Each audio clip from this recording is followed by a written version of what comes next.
Skywatchers Radio. Greetings and salutations, my fellow Skywatchers from all corners of the globe.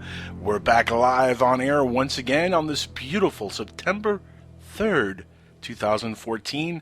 Depending on where you might be joining us tonight. Of course, we are broadcasting live from the Neologic Studios down in Miami, Florida. I am Angel, one half of the usual suspects on the show. With me, as usual, is my sleepy compadre, Mr. Allen. How are you doing tonight, sir? There we go. That's not even a sound effect. That's really him sleeping. Wake up. Wake up, buddy. Wake up. Hey, how we doing? Now, where are you joining us tonight? Are you home, or where are you? What remote location are you in? I am in, actually, Boynton Beach, Florida. Oh, very nice. What are you doing out there? Visiting family since I just wrapped up a gig in Kendall, Florida. And, before my next gig starts in Sunrise, Florida. Very nice. We gotta get together and have lunch sometime this week. That would be an amazingly amazing thing, but you gotta get your blankety blank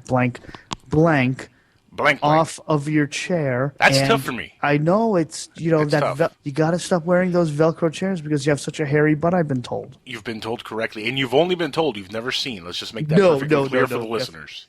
Definitely have not seen it. I will. We don't want any of that kind of idea out there. No, that will be the sign of the oncoming apocalypse. That would not be a good thing. Yes, that would be scary to say the least. Absolutely. Now, on the show tonight, not to segue from that embarrassing moment, but on the show tonight, we're going to have Preston Peet. He's going to join us in about 30 minutes, and I'm really looking forward to having Preston on. I know you have no idea who this guy is. Some of you, the listeners, might be like, "Who the heck is this Preston Peet guy?" But check his stuff out on Google. Research him. Please stick around for this show. It's going to be awesome. We're going to talk about ancient aliens, one of my favorite subjects, especially one of my favorite subjects to poke holes at. You know what I'm saying? Right. And Preston does that beautifully. He actually was on a show recently that I was listening to, and this barely ever happens to me. All right, rarely does this happen, Alan.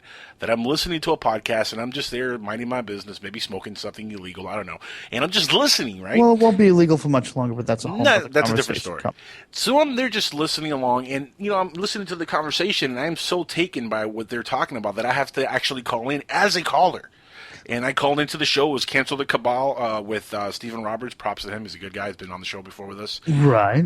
And, he had a great show with this guy, Preston Peet.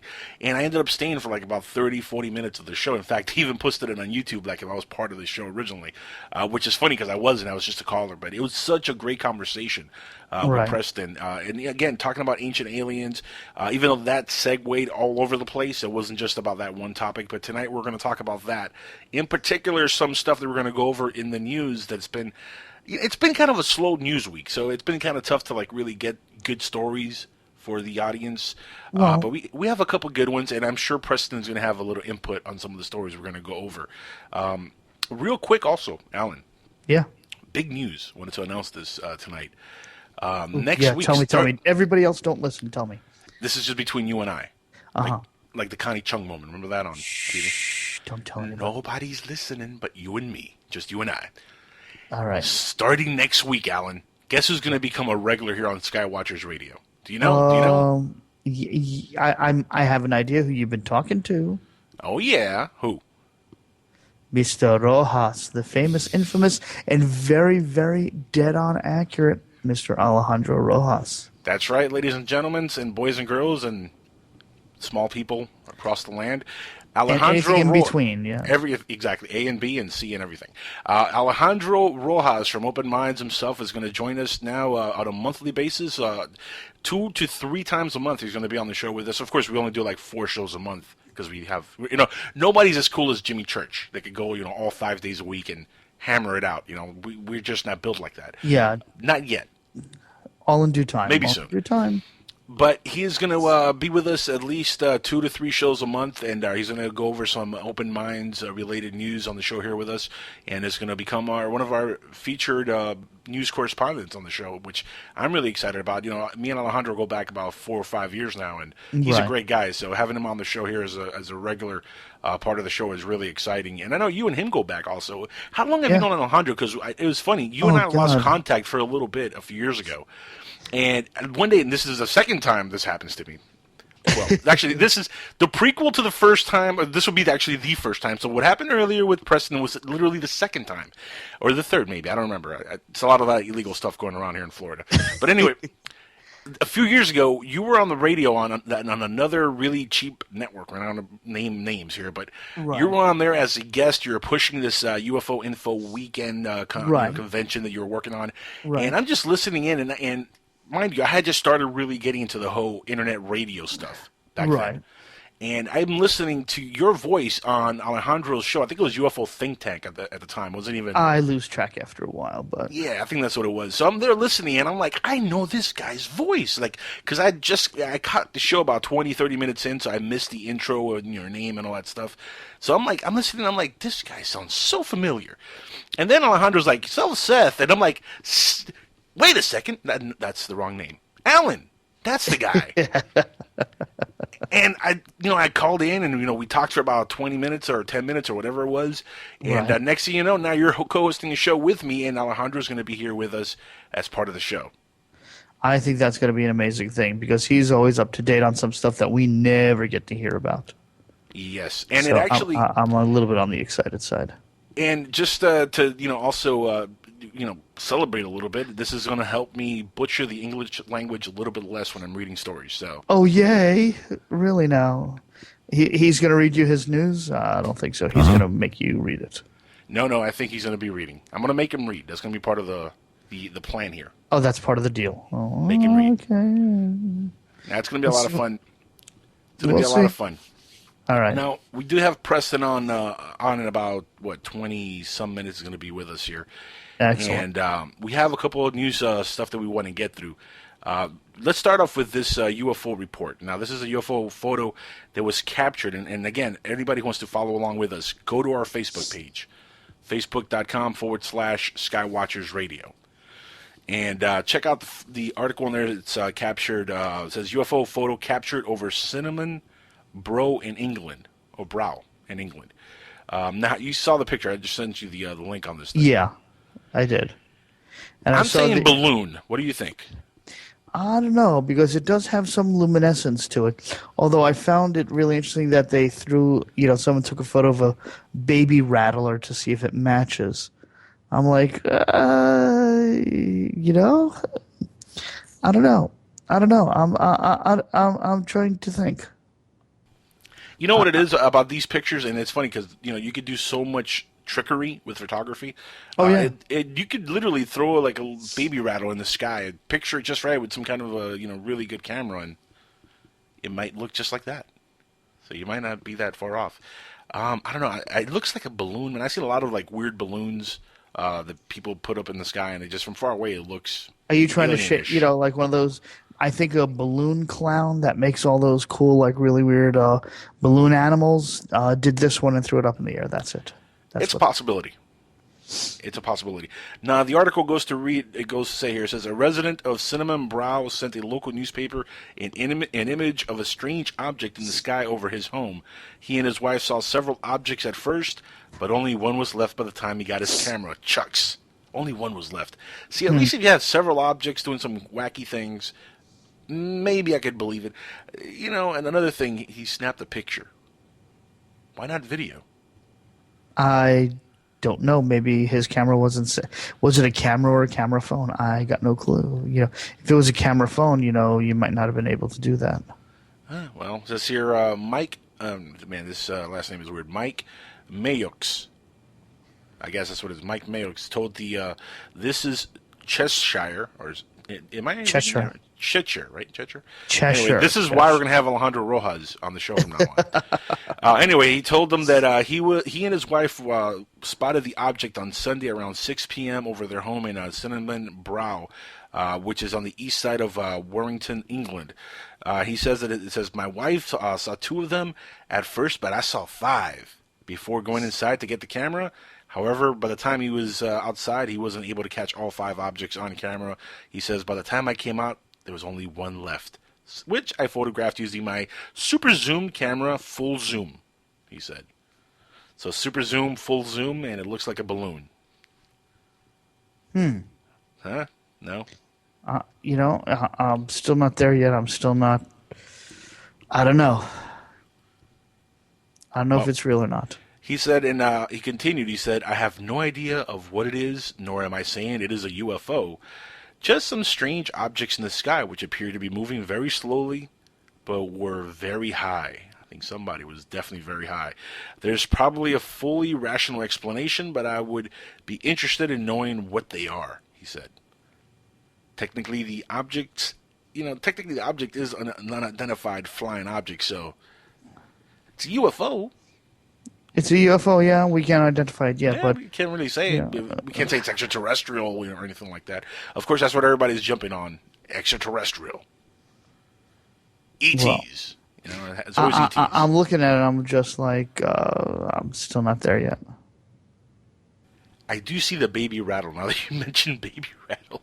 Yeah. Oh, you see the baby rattle at the bottom I of the page? do. Yeah, so much. That's what I'm saying. That's exactly what it looks like. That's what I'm saying. The colors are a little bit different, but any can of spray paint can fix that. It's not that different though.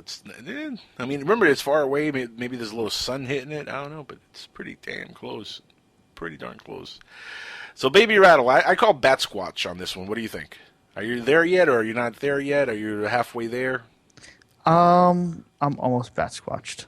Almost bat squatch. Well, you got one bat squatch and one almost bat squatch on this one. Again, guys, follow along. Check out the website, skywatchersradio.com. And if you go to the right side there, you see the Facebook tab over. Go inside the Facebook page, and you see all the articles we're going over here. If you want to go directly to the Facebook, it's facebook.com/Skywatchers Radio. Always remember, Skywatchers Radio. It'll take you everywhere you want to go. And going from this story, now, Alan, this is funny because, this story is, an unidentified flying object. It's a UFO. Technically, It's a UFO. We got to call it a UFO. This is the kind of stuff that gets reported a lot. Now, this is a crazy, crazy, crazy number. Do you know how many reported cases there were in August? Reported UFO cases. Oh, God only knows. Just August. It's just getting bigger and bigger, and normal people are seeing more and more stuff. So I don't know how many. This is going to trip you out. I'm going to send you the link here. 285 cases. 285. That's it. That's a lot. Is that global, or is that just stateside? Well, it says here the National UFO Alert Rating System has been updated for September 2014, so they just updated it a couple of days ago, with California, Texas, New York, Michigan, Florida, Pennsylvania, and Ohio. I think people were just witnessing LeBron come back, and that's kind of like he's like his own UFO. Anyway, he says Ohio moving to the UFO Alert 3 as the highest reporting states during the month of August 2014, filed with the Mutual UFO Network, MUFON. It says here California was leading a high reporting state in August. It was the highest reported state in August with 99 cases. So 99 cases in California, down from 104 in July. So it's been a little bit of a drop. Aliens are getting kind of lazy, not flying around as much. Maybe the interstellar gasoline has just gone too high. Yeah, fuels, our fuel prices are going down, their fuel prices are going up. I don't know, maybe. Go figure, yeah. It says here 107 in June, 102 in May, 80 in April. So it had 10 on up and down, 103 in March, 59 in February. Yeah, it's kind of up and down. But look at other states that are reporting all these cases. And this is all other states moved to UFO Alert 5 category. See, I wasn't even aware that they had an alert system for UFO cases like this. This is crazy.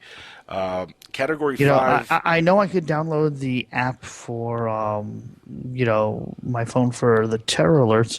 First time I've heard about UFO alerts. UFO alerts, yeah. That's like... Now, what happens if we hit like UFO Alert 1? Does that mean like they're landing on the White House lawn now and oh boy, we're in trouble? Or is it like UFO Alert 8 or something like that? Like, is it the higher the number, the lower the number? How does this rating system work exactly? I've got no clue, but Neither do I. I'd buy a vowel and try and figure that one out. Yeah, I'm clueless on that. Now it says here, MUFON released August statistics and September 1st. where the total numbers of reported UFO sightings is listed by state. The entire country was moved back to the lowest alert level, UFO Alert 5. So I guess so 5 is the lowest. I guess 1 would be they're landing on the White House lawn and giant Native American aliens are coming out of the UFOs and we're all screwed. Native American aliens, yeah, they want their land back. Is that That's what exactly? Yeah, that would suck for this country, huh? Yeah, I'm just speechless on that one. That would be just way too fucked up. Yeah. Oh wait, drop the Ooh, F-bomb. I'm sorry. Ooh, yeah. Sorry, my bad. Yeah, we're gonna have to take a little bit for the swear jar there, sir. Yeah, I will happily donate to the swear jar. I cordially apologize. So there you go. Sorry, folks. My bad. That's amazing though. And 9 months or 10 months we've been on air. First time it's happened. That's the first F-bomb, and it wasn't me. Yeah, I really do apologize. Cordially, I'm running on lack of sleep syndrome. It is a bad thing, I realize. So please, folks, forgive me. There's no excuse for a potty mouth, sir. I realize that now. Now, don't let it happen again, or there will be penalties. Just saying. Okay. Now it says here, let's go to the next reported case. So this is, every month we're going to get, a list, and I'll share it with the audience. We'll go over, what level we're in on a month-to-month basis. It's kind of funny, though. Alert level 5, I guess that's low. Yeah, that's good. We're not at 3 or 2 or 1. I don't hear the close encounter theme in the background, so, just like, although that would be really cool. You have instead of the terror alert, the UFO alert, and first it's the close encounter theme. Then the next one is the Independence Day theme. Then the next one is some other UFO catastrophe theme, and it keeps on escalating. And then the Native Americans step out of the UFOs, and we're all screwed. Well, all they're going to do is want their land back or open up alien casinos. It'll be great. Now, it says here the most interesting... all the chips from the casinos are shaped like UFOs. Yeah, that's it. That's a warning. Nobody saw that coming. Now, it says here, before we go to the next article, let me finish this here. It says, in addition, there were 28 landings, hoverings, or takeoffs reported, and 1 entity observed. One entity observed. Okay. Put that in your mind and think about that for a second. In 285 cases, 28 of them were landings, hoverings, or takeoffs reported. 1 entity was observed. So they saw 1 alien, apparently an alien. It could be a small Asian person in a weird suit. You never know. The most interesting UFO reports, though, do not necessarily come from high reporting states, but those states with higher numbers do account for some of the most interesting evidence to study. While UFO sightings seem to pop up randomly around the country, this list is meant to offer a small insight into where Americans are filing reports. Now, of course, how many Americans that filed these reports are sober? Huh? Well, if they were on a boat at the time, you show me anybody who does any boating that doesn't drink. Exactly. Well, I don't know how many of them were on a boat, but... Well, if they were out on the lake, in the forest, on the ocean, it happens more than you think. And speaking of forest, that's actually a key word for the next story here. Rendlesham Forest, there's a conference that bids to shed more light on the Rendlesham Forest UFO. Now, are you familiar with the whole Rendlesham Forest UFO? As a matter of fact, I'm very reasonably familiar, yeah. Very reasonably. I'm familiar with the Rendlesham Forest situation. Okay, cool. Now, it says here, it's a mystery that has captured the attention of both skeptics and believers, for more than 30 years. It's crazy. It's been 30 years since the Rendlesham Forest case. That's crazy to me. Time flies. I remember hearing about that when I was like a young kid. I'm like, Rendlesham Forest, that's so cool. I wonder, if it's really aliens. And now it's been 30 years. It just makes me feel old. But it says here, in 2 weeks' time, a gathering of witnesses, researchers, and authors will attempt to shed new light on the extraordinary series of events often described as Britain's very own Roswell. What other things can they shed light on? What haven't they spoken about yet? Your guess is as good as mine. I mean, it was on a U.S. military base, so they pretty much, they did all the research they could so far, right? Yeah, you'd figure, right? Now, it's like we're going to shed new light because our seminar fee is only $400 because we have new information that's going to be so incredibly shattering that you'll pay the whole whopping $400 for it because you need to know that one piece of information that they totally left out, which was dun dun dun the person's name. Yeah. The person's name that recorded something. Some guy who was a mile away and he recorded a light in the sky towards the that's forest. Look, honestly, and you're absolutely right, and I know we're being a little bit, comical here, but what kind of information could they possibly come up with 30 years later? Seriously. Yeah, Seriously. I mean, it's been 30 years. I mean, look. And, they interpreted the hieroglyphics or the glyphs that were on the ship. There were no hieroglyphics. I mean, the guy saw a light, and he was in the forest. There was, there was a lighthouse not far away from this thing. No. The Rendlesham incident. They actually were talking about where that there was actually some military police around the other triangular vehicle that landed, and it had glyphs on it of some type and all that. Well, that's part of the story. Okay, true. That's part of it. Yeah, that story that didn't come out at first. That came out years later, so. Oh, okay. Yeah, go back to the initial report. Now, it says here, among the guest speakers lined up to appear at the Rendlesham Forest Incident Conference 2014 in Woodsbridge, like I said, later in the month, it says here, our former U.S. Airman John Burroughs, Larry Warren, ex-detective UFO Truther magazine Gary Husseltine, and Brooklyn-born paranormal researcher Richard Dolan. He's awesome. Love Richard Dolan. Good guy. It says here, it is the third event of its kind in recent years, following similar meetings in 2010 and 2012, all promising to shed new light, but none of them did. So now this one's going to be the real one, shedding new light. So please go to this one. It says here, they promise to expand on the mystery that, in the words of one speaker, grows deeper by the day. Okay. I'll buy that for $1. How is that even possible? Accusations of a cover-up, doublespeak, and obscuration, or I'm not even going to pronounce that word, have only amplified the recent years with officials. That's a tough one for me, dude. I'm sorry. It says, with officials' explanations labeled by some as nothing more than distraction from the main event. Mr. Burroughs, which we all know what the main event was. The incident. Mr. Burrow was one of two American servicemen, along with Jim Pennington, to first report the encounters with the unidentified craft in Suffolk Woodland, near the East Gate at RAF Woodbridge. The retired sergeant, let me scroll down, will talk about the persistent health problems which he attributes to the experience. Of course, it couldn't be old age or just No, I mean, I have heard of bad some of health. the people that were involved have some type of radiation poisoning of some type.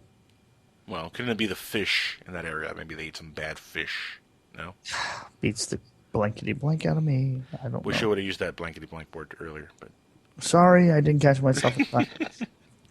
anyway. It says here, let me see, the retired sergeant will talk about the president's health issues, blah, blah, blah, like we said that. Go to the next part of the story here. Mr. Burroughs, who also plans to revisit the site when he arrives from Arizona, recounts the declassified UK intelligence study revealing that the Rendlesham incident was an example where it might be postulated that several observers were probably exposed to unidentified aerial phenomenon, radiation. So there you go. That's your radiation. Yep. See, I know what I'm talking about. I'm up to date on stuff. Of course you are. Mr. Barrow claims that he has been denied access to medical records he believes contain information that would allow proper treatment for injuries sustained in the line of duty. He said, does it really matter if the origin was extraterrestrial in nature or covert human military in nature? Now, that's what I'm thinking this was, just some covert military exercise, and these guys just kind of saw it.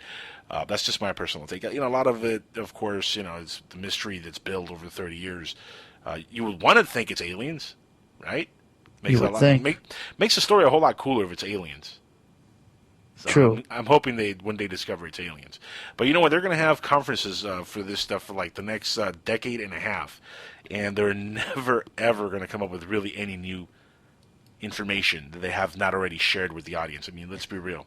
The only thing that they could come out with is that they have some more government documents that were, released by the Freedom of Information Act, which are totally redacted, which do us no good. Exactly. And speaking of doing us no good, this is coming from artbuilt.com, this next story we're going to go over real quick. And I only have a few minutes before we get Preston on the line, so I want to get over a couple of stories. This was coming from Kevin Randall himself. He's going to be involved in a conference dealing with the Roswell Rock. Have you seen this yet? I've heard about it. I haven't seen it yet. But now that you're pointing it out to me.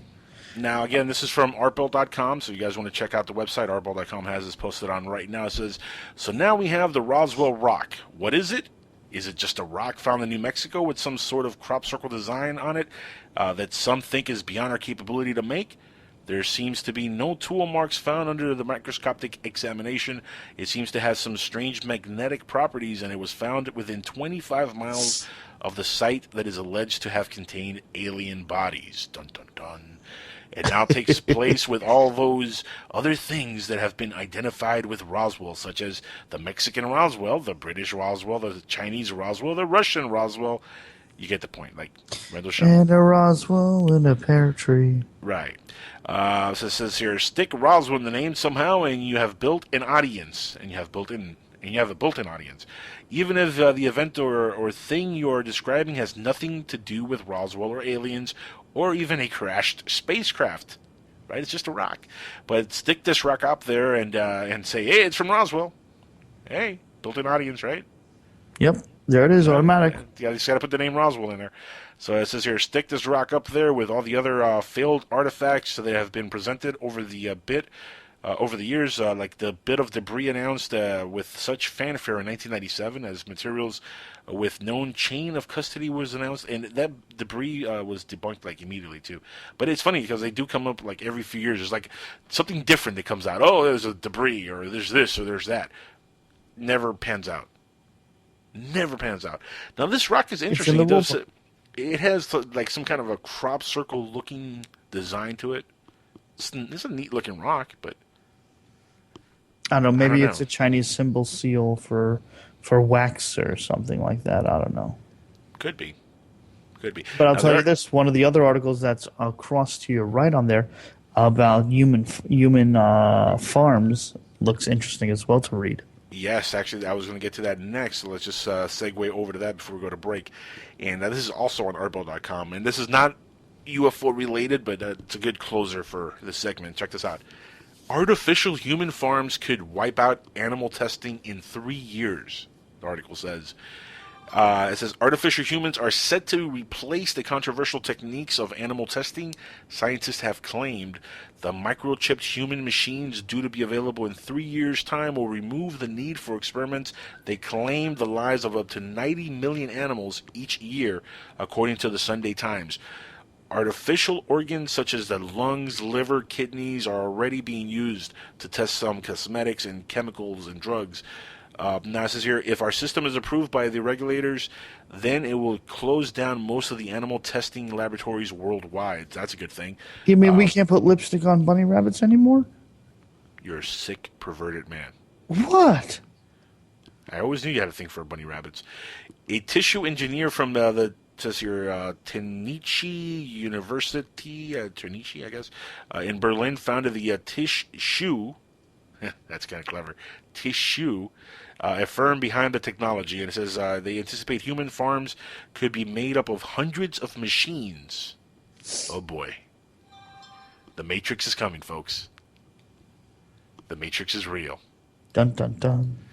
And you know what else is real? Our commercial break we got to take now and get Preston Peet on the line. So, guys, stick around. We'll be back on Skywatchers Radio. If you guys want to join in, open lines, you know the drill. Call in, join the fun, 786-245-8127. Don't hesitate. Become one with Skywatchers. We'll be right back. All right, everybody, we're back on Skywatchers Radio right here live on the Dark Matter Radio Network. Of course, also on PSN Radio. Check us out on skywatchersradio.com. Without further delay, we have our guest of the evening, Mr. Preston Peet, is on the line with us. Preston, welcome to the show. Thank you for being on with us on Skywatchers Radio, my friend. Good evening, Angel. Thanks for having me, Alan. Thank you, both of you, for having me on tonight. No worries. Definitely. My pleasure. Now, we're going to get into a lot of conversation when it comes to ancient aliens tonight, and I know you have you've written about the subject. I want to first get your information to the audience of your work before we delve into some of the misconceptions within the ancient alien theory. Tell us a little bit about your background before we start up on the actual ancient alien stuff. Well, I want to make it understood that I'm the editor of this book, Ancient Aliens, Lost Civilizations, Astonishing Archaeology, and Hidden History, the Disinformation Guide to. Right. And I'm the editor, so I both contributed and collected all of the other contributors to the compendium. And my background is really as an investigative journalist, mainly focused on the war on drugs, but I also focus on a lot of other fringe, not status quo, really followed topics. I'm a big conspiracy buff and researcher. I've done a lot of work in that field. And UFOs naturally attract my attention, and ancient aliens is a topic that ties right into my other interests in mysteries of archaeology and ancient civilizations.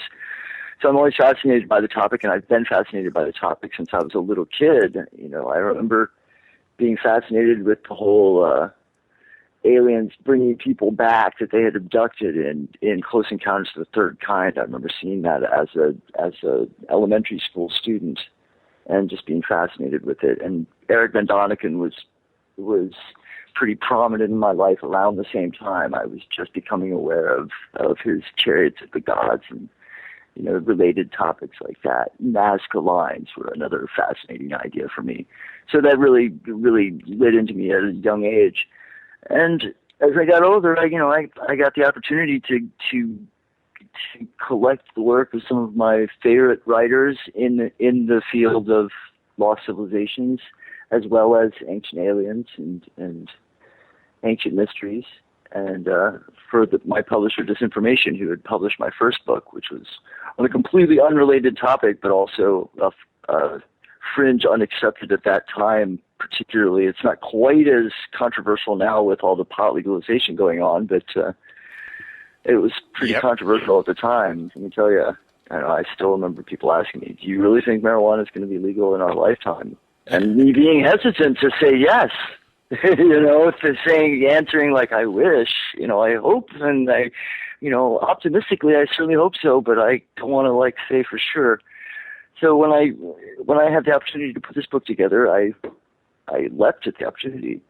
That's really my background. I don't have any formal training in ufology, say, or even archaeology. I just have a vast appetite for knowledge, and I'm a voracious reader and have been since I was also a little kid. Reading was my very first addiction, and I've never tried to kick it, and I never will. I'm self-taught individual. Now, what are some of the favorite, the stories that really caught your eye? The Nazca lines. What was the one story that when you were a kid you're like, damn, that's got to be real? Well, God, when I was a kid, the Baalbek, the Chilathon Baalbek, those three massive stones in the Sun Temple. I believe it's the Sun Temple. A lot of people say, oh, the Romans put that there. And as a matter of fact, in the Ancient Aliens Debunks, he ascribes it to Romans, and I disagree. I disagree heartily. And I want to say for the record that as much as I told you last time we spoke, the segment on the Renaissance paintings in that movie, I was fascinated by it. And as I mentioned to you, I really learned some stuff in that because I'm not classically trained in the arts. Classical painting, I don't know diddly about that topic. So it was really nice to find out that indeed there are representations of what to look for all the world to me to be UFOs, and people even in the background pointing at them and their dog looking at the UFO hovering in the background of the painting. But that's in so many scores of paintings apparently, and that was an actual representation of John the Baptist or Jesus or whatever they were representing with that specific symbol in the painting. And it wasn't such such an outlandish thing after all. But while I put a lot of credence into his theory on that, or his explanation for that, I'm still dumbfounded at the idea that he spent 3.5 hours belittling other people's belief systems and their desire to believe in ancient aliens, and then turned around and it appeared to me to put it down to, well, actually, they were angels. They were talking about angels. If you read the Bible says that these are angels. These were not aliens. These were angels. And he really made a real Christian slant to it, which is fine. I don't have anything against the Christian slant. I just thought it was interesting that he spent so much time saying this belief is wrong because you must believe in this story. Because I think there's just as little proof, concrete proof for his version of events as there are for ancient aliens' version of events. Back to like the question. That goes back to like the question of what are angels in the Bible, or were they misidentified aliens? You know, just they thought they were angels or spiritual of some kind. But... Right. It all depends on your interpretation, right? You know, and how much, like who was it, Carl Sagan, that said things that we don't understand, like science today would be magic to people in the past, and in our future, things that are just commonplace will seem like magic to us. Technologies, teleportation would seem magic to me. Right. If somebody from one room to the next, or from one country to the next, that Star Trek would seem magic to me. Right. Just like my cell phone would seem like magic to Wyatt Earp. Can you imagine like building a time machine, going back just 100 years, and taking back like an iPad or a tablet or a smartphone? And obviously it won't work back then. You won't be able to call anybody, but just to be able to show like them that technology, people will be like, wow, that's sorcery, that's magic. Right. You would have to have some way to prove to them that it did work. But that was the first thing that occurred to me too. Yeah, well, you need to take back the cell phone tower and somebody to actually be at the other end for you to demonstrate. But yeah, I would love to do that. There must be some technology we could take back where we didn't have to jump through that many hoops. Unless they could find a way to make a smartphone that is so smart that at the subatomic level, somehow at the quantum level, they can connect to a signal on the other side of the portal. I don't know, something crazy like that. It's funny because there's a video from a Charlie Chaplin movie that surfaced a few years ago. I don't know if you guys have seen this, where there's a lady walking in the video and she could be seen with what looks like a cell phone in her ear, and she's like yapping away. Charlie Chaplin. Obviously, Charlie Chaplin, there was no cell phones back then, so interesting stuff. I mean, that could be proof of time travelers. It could be just coincidence. Very well could be. It could be somebody adjusting the brim of their hat in some odd way, or they're tucking their hair behind their ear, and we just can't see it from the angle the photo is taken. But yeah, that's very interesting. Now, being an editor of this book and collaborating with a lot of folks, I know, off air we were talking about some of the folks that collaborated with you on here. Giorgio Tsoukalos, one of our favorites from Ancient Aliens, as I like to call him, the hairdo. Yeah, he gets a lot of commentary online about his hair. The hairdo Tsoukalos. Was it you that said he had a whole meme industry? Man, I'll tell you what, nobody in ufology has had more funny memes online than Giorgio Tsoukalos. Nobody. I don't think anybody has. And the punchline in every meme is always aliens. Aliens. It's aliens. Yeah, it's aliens. My favorite one is, and I'm sure everybody knows exactly the meme I'm talking about because you guys have seen it. If you've Googled Giorgio Tsoukalos, you've seen some of the memes. My favorite one is one that is, the typical pose. He's there with his two hands stretched out, or his hands are out like he's about to say something. And it says on the top, the caption says, "Dollar goes in, soda comes out," and the bottom says, "Must be aliens." Yeah, right. It's a tight answer. Yeah, I have to admit my jaw hit the table when I first saw him explain his Atlantis theory on the Ancient Aliens television show, where he postulates that Atlantis was not a continent per se. It was actually a gigantic spaceship that lifted up out of the water and up into the clouds, I take it, even though it explicitly says in the myth or in the tale that it sank beneath the waves. He wants it to go up into the air. Okay, more power to you, my friend. He completely lost me with the whole Puma Punku section of the whole Puma Punku video on Ancient Aliens. They kind of lost me on that. I mean, I'm sure you're familiar with Pumapunku, right? Oh yeah, absolutely. I'm fascinated with the place. I think it is very fascinating, and that's another thing where that Ancient Aliens Debunked movie. Yeah. Very interesting take on it, and some of the stuff he had to say made sense, but the fact that Pumapunku is built at such an extremely high elevation, it is above the tree line. It is on the barren plateau as far as I know. Well, it is now, but we're talking about something that happened a long time ago. Absolutely. You're right there. Got to keep that into perspective. There's postulation that the land there has risen, that lake wasn't always the way it was, that it was connected to the sea at one point, that there's evidence of harbors in that place, that there was actual water, I hesitate to say seafaring, but if it was connected to the ocean at some point, which is the theory I'm discussing, then it's quite possible that there were ships coming in and out of that place, say 10,000 years ago, 8,000 years ago, however many thousand, because there's, mainstream archaeology says, oh no, it's only 2,000 years old, 1,000 years old. Right. The Incas built it. Whereas other researchers, going back as far as Poznański, I believe is how you pronounce his name, Arthur Poznański, who in the turn of the century, early 1900s, did a lot of measurements and came to the conclusion that it was the oldest city on the planet, basically. That he put it as old as archaeologists are saying that Göbekli Tepe is in Turkey these days, 12,000 years old to the end of the last ice age. Yeah, I believe Graham Hancock goes into some deep detail about it in Fingerprints of the Gods. But, then there's the idea, well, those stones might not be in their original place from when they were first set. If the ground moved, how does he know that he's measuring the correct measurements? That's one question that always came to my mind.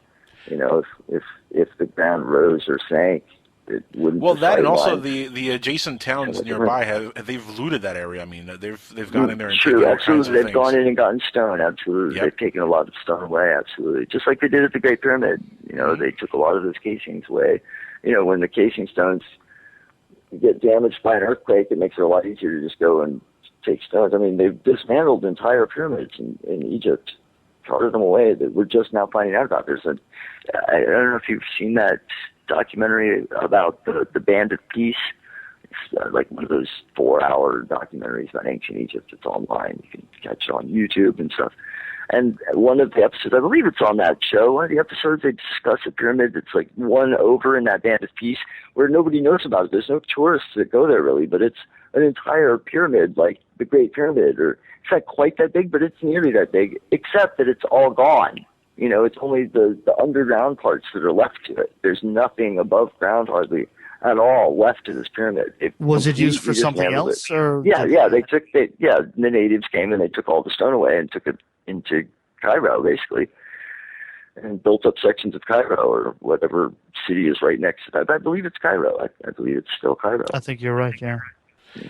Preston, how disappointed are you when you read or you do your own research on some of the stuff that you've looked at in the past from ancient alien lore, and you find out that there's a perfectly reasonable explanation that is not even alien related or connected? I mean, how disappointed do you get? I can't say I'm ever disappointed, really, because all knowledge to me is interesting. I'm always fascinated to find the answer, whether it's the one I'd prefer it to be or not. You know what I mean? I mean, just because it's not ancient aliens doesn't mean I'm going to go to bed all blue.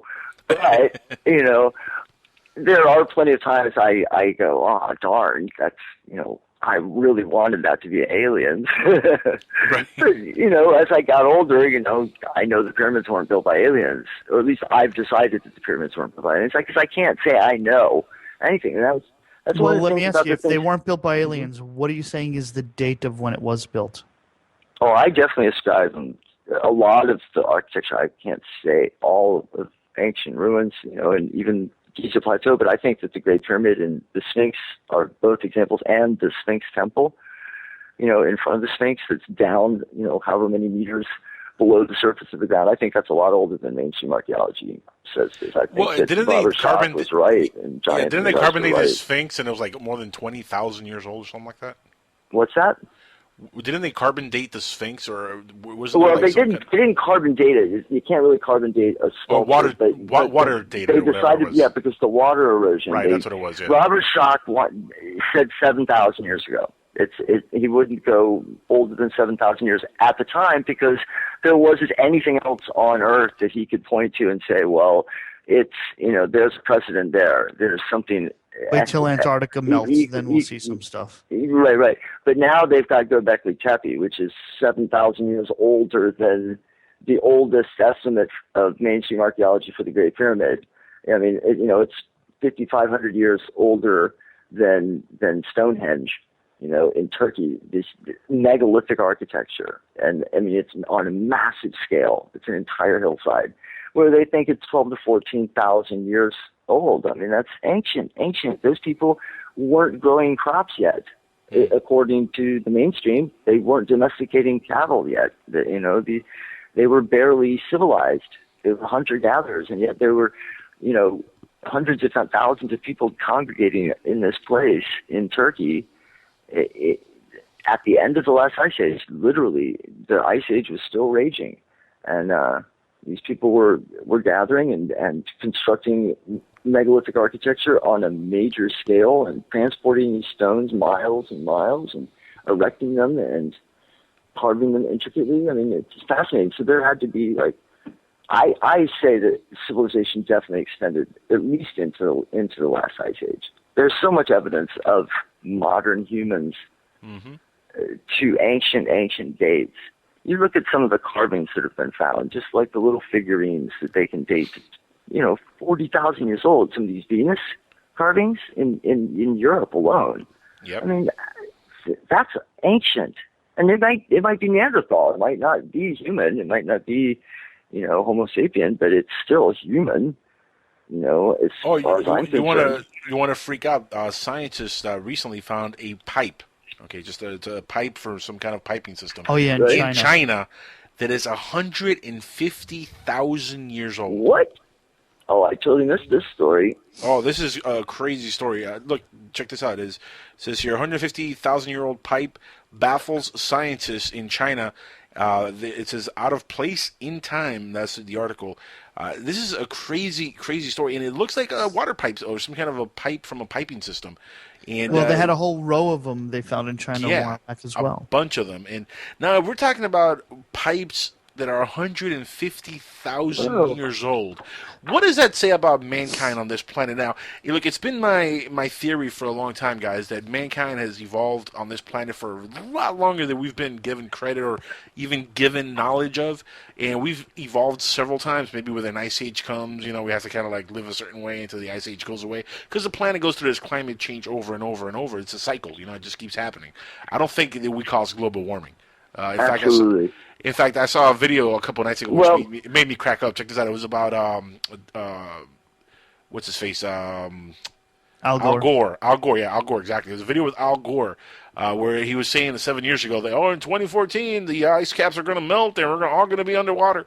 It's 2014. Well, there's more ice than there was before.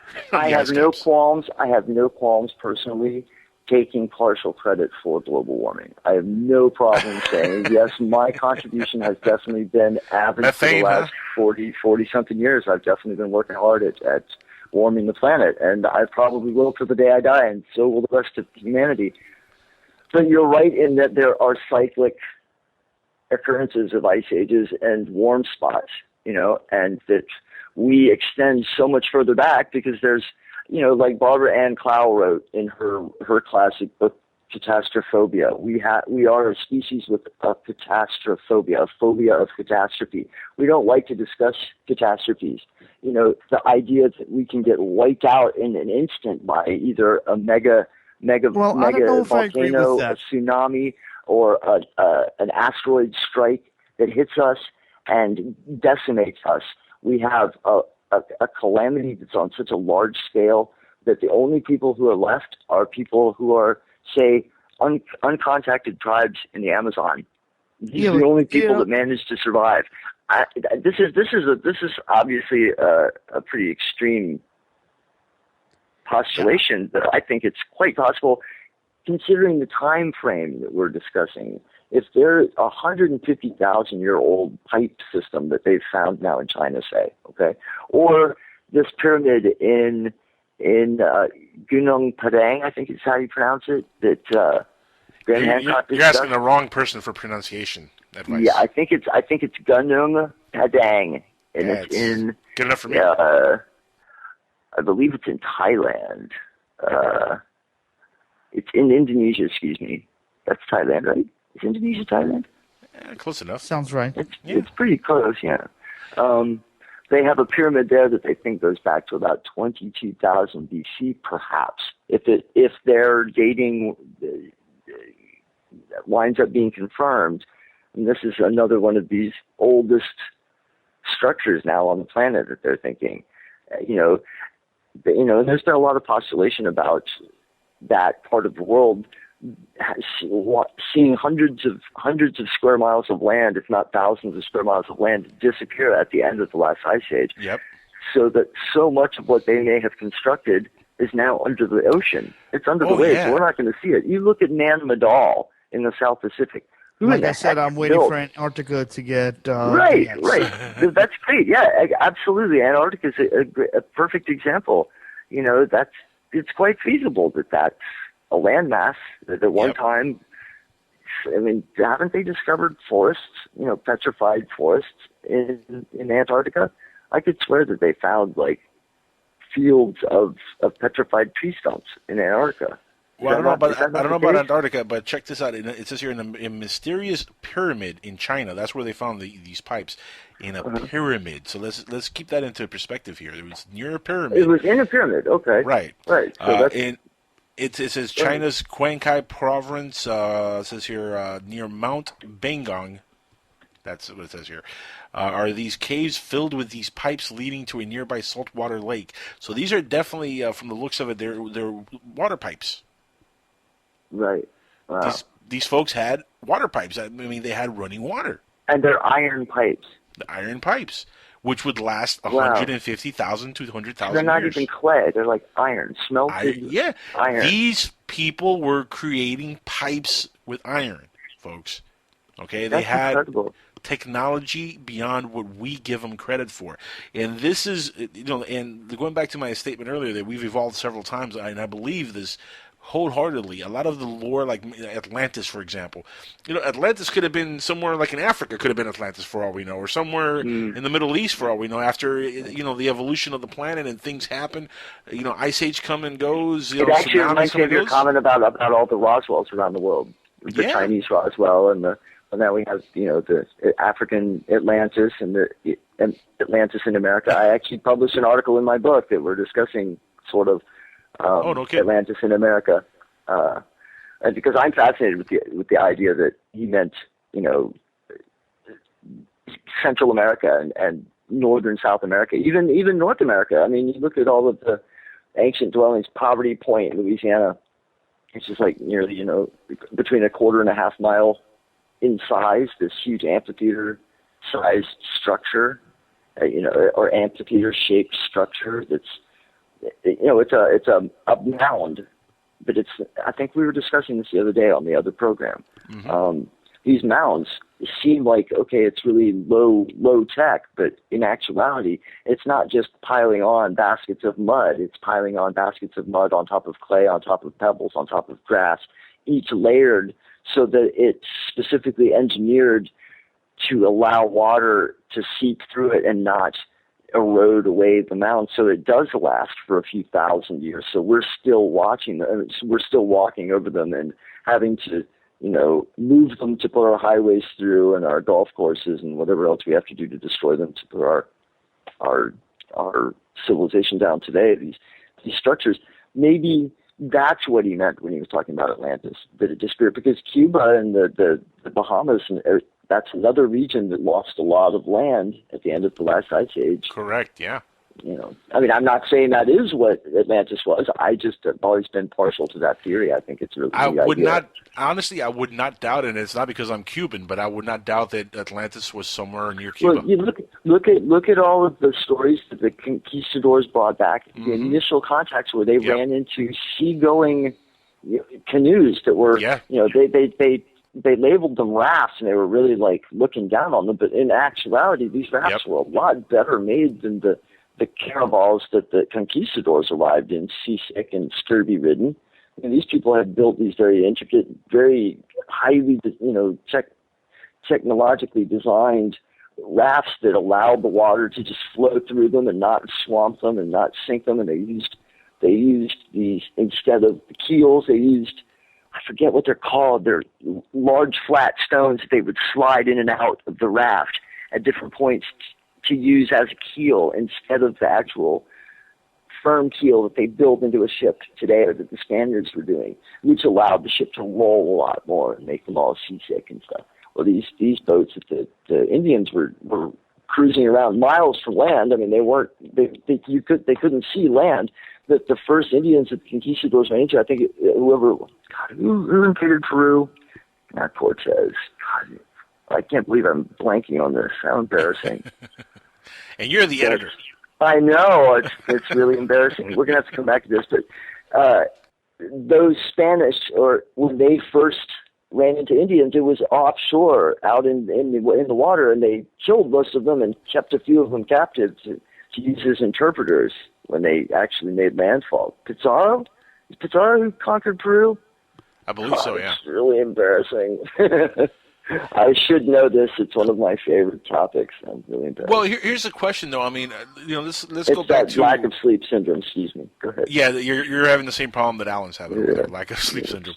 But no, let's go back to what we were talking about here a couple minutes ago about the the amount of evidence that might be mounting that Atlantis was somewhere very real and somewhere near a place like Cuba or a place maybe like Africa or something like that. Right. I mean, I'm pretty sure you've heard of all the stuff they found under the ocean by Cuba. Oh yeah, I have actually. That's something that's very interesting. Of course, there's no real proof of it. There's just been assertions that we've found stuff. Well, don't forget, you also have to understand there's been a lot of USOs more around Cuba and those waters than any other part of the world. Right. That's a good point, actually. There have been a lot of stories about unidentified underwater objects, right? Well, I have seen videos. I have seen videos of people, doing research around the Cuban. You can't go too close to Cuba because of the space. They'll shoot you literally. But if you get permission, actually go diving on there. I've seen diving videos where you could see structures and all kinds of things in the videos, which is incredible. Oh, really? Oh, I would like to see those. I'm always fascinated at anything like that. He could send you links. He always can send you links. Yeah, send me some links, please. I'd love to see that, for sure. Well, who was it? Andrew Collins? He wrote one of his books, it might have been Ashes of Angels. I don't think it was Ashes of Angels. I think it was the one he wrote after that. He discusses offshore Cuba and diving in the caves off Cuba in his search for Atlantis, and talks about, finding some really interesting ruins and evidence of ancient structures there. I haven't seen too much evidence of it, but like I said, I would love to see these links. I'll see you. It kind of reminds me of the UFO in the Black Sea. I've seen a lot of sonar image of it, but I've not seen a film of it yet. Well, yeah, that's another mystery there, because I mean they made a big hoopla on that. I mean that was everywhere, from Huffington Post. Actually, CNN, I've seen some rock piles. They've shown us some rock piles. Well, the initial sonar looked like the Millennium Falcon was. Yeah, it looked really neat. I was just like, wow. Let me ask you: anybody see that shelf just off of DC? Not DC. Off of Los Angeles. No. Off of LA. The what? The one that looks like a big underground carport with the big columns? Yeah. Yeah, I saw something recently that was debunking that. I wish I could remember what I was reading. I just saw it last week. Somebody was... I wonder if it was Alejandro. Congratulations on getting him on your show, by the way. That's a coup. It's an awesome coup. Like he's awesome. Stuff. Yeah, definitely. I could swear it was on Open Minds that I was reading something that was debunking that underwater shelf. I know exactly what you're talking about. It looks really cool in the underwater photography, the sonar imagery. It's another one of these cases of sonar imagery making it look really dramatic, But apparently it's not quite. But I mean, this is just one person naysaying it. For all I know, he could be wrong too. It could very well be an underground base. I don't know. That's the whole theme of my book. I don't have any say one way or the other if any of the articles I published in that book are true. I don't know if they're world true. is really explored. That's the ironic thing, isn't it? What'd you say, Alan? What percentage of this world is really truly explored? Right. How many times do we hear that they found the oldest structure, the oldest ruins, the oldest Bible, the oldest almost on a monthly I don't basis? know what day of the week is it. Yeah, right. Right on. So I mean, look at these pipes, 150,000-year-old pipes, and this is just out recently. I mean, like when you find stuff like that, that tells you that we're a little blind to our real history on this planet, folks. Not everything you know it to be fact is fact. That's why I don't get so bent out of shape when I hear stuff like, "Oh, there's never going to be disclosure. They're never going to tell us." Well, we don't know about our history. You really think we're going to find out about aliens or anything else that they might be keeping secret? First, let's learn about our real history, because I have a feeling, and follow along here, guys. I have a sneaking suspicion that the big secret is that we are the aliens all along. That many, I lean that direction myself. Many thousands of years ago, mankind was on this planet. We had technology. The Ice Age was a-coming. People were like, we got to get the heck out of Dodge because it's going to get bad. And, a lot of us had some kind of technology, and they left the planet. Came back, wait a second, Ice Age is gone. This settled. And, that's, I love that, the Battlestar Galactica idea that it is out there somewhere. Which one, the old series or the new? The old series. They're looking for the root of the base planet of humanity. I don't know if they did that in the new series. I don't know if they did that in the remake series, but in the original series, that was the whole premise of the show. Yeah. That they were seeking the home planet of humanity, the fabled home world, Earth. I just think that's a really fascinating idea. Well, I thought Earth was the home base. I thought Earth was one of the lost tribes. That was the whole thing to me. Well, that could be the actual. I thought it was the home world, but maybe you might be right. Actually, maybe it's the lost tribe. That makes sense too. But yeah, it's the same idea though. There's this it's spreading out of humanity across the galaxy. Or even further. Wow, wouldn't that be cool? Because that's what I like. When I think about UFOs, and I find myself late at night listening to one radio program or another because I'm constantly fishing for new information. I come up with my own personal theories and ideas of what UFOs could be, and what these ancient sightings and ancient reports could be, and what modern reports. I really sometimes find myself leaning towards the whole time travel thing. What if it is people from our future coming back to check up on us, or just sightseeing? Who knows? It's possible. And here's the thing. I'm not one that follows or believes in time travel per se. I'm a little skeptical on time traveling to the past. I think time traveling to the future is very possible. I think even Einstein's theory of relativity kind of gives you a blueprint on how to do it. It tells you pretty much how it could be done. Now, here's the thing, though. Time traveling to the past, still not sold on that idea. But if anything is more possible, what would be more possible? Time travelers from our future that discovered a way to go back in time and travel into this time, or maybe learn to travel interdimensionally or something like that, or a galaxy maybe 20, 30 light years away, 2 light years away, a light year away, actually has a race on it that discovered technology and discovered propulsion and discovered warp drives, discovered wormholes, and they ended up coming to this little corner of the galaxy. Yeah, this tiny little speck. Planet, right. Exactly. Why this planet? Out of all the planets, that baffles me. Exactly. That's the great question in ufology. Why this planet in particular? Right. Very good point. I'm telling you, the Goldilocks zone, or it's the minimal resources that we have. Something. Yeah. Well. Yeah. I think I'd like that Goldilocks zone idea, because that's what we're doing, right? Isn't that how we're searching well, that's what we're looking for. Doesn't mean we're going to be able to get there. But we're finding what we're using as a criterion for white planets. We're finding. We found already hundreds and hundreds of planets in the Goldilocks zone. Right. Within our own, Milky Way, within our observable part of the galaxy. So, I mean, just the fact that we're finding hundreds of them out there, that means it's pretty common. So, again, why this little planet? Why so many? 258 reported UFO cases last month. Yeah, I heard you say that. That's really interesting. That's crazy. Seems like a pretty good number to me. It does. Seems like a pretty high number. And we're now in alert level record. 5. By the way, we're doing pretty good. It's not too bad. We're on alert level 5. Oh yeah, that's interesting that they have an actual threat level. Isn't that funny? Actually, Is it a threat? Is it a threat level, or is it just like an alert level? I think alert level 1. Alert level 1 comes with like the caption, "Oh snap, it's hit the fan." Guys, stick around. We're going to be back in a couple minutes here. We got to take a quick commercial break on Skywatchers Radio. This is the Dark Matter Radio Network and PSN Radio. Stick around. Call in 786-245-8127 is the call-in number. We'll be back in 2 and 2. All right, everybody, we're back live on Skywatchers Radio. If you guys want to join in on the conversation, I know there's a lot of people listening in tonight, so if you guys want to call in, if you want to drop in your 2 cents on the whole ancient alien theory, if you think Atlantis wasn't in Cuba, but it was somewhere in Chile or somewhere near your country of origin, please call in, let us know. Debate us, whatever you want to bring up. We're open to debate, so please call in at 786-245-8127. Also, if you guys have Skype, easy way to get through, just look up PSN Radio on your Skype. It'll connect right to us, and we'll take your Skype call. Also, we will take your questions, by the way, on Facebook. If you guys go on Facebook and drop a question in there, I'll try to get to it and read it. You can go to the PSN website also and check out the chat room in there and drop a question in there, and we'll go ahead and read it on air as well.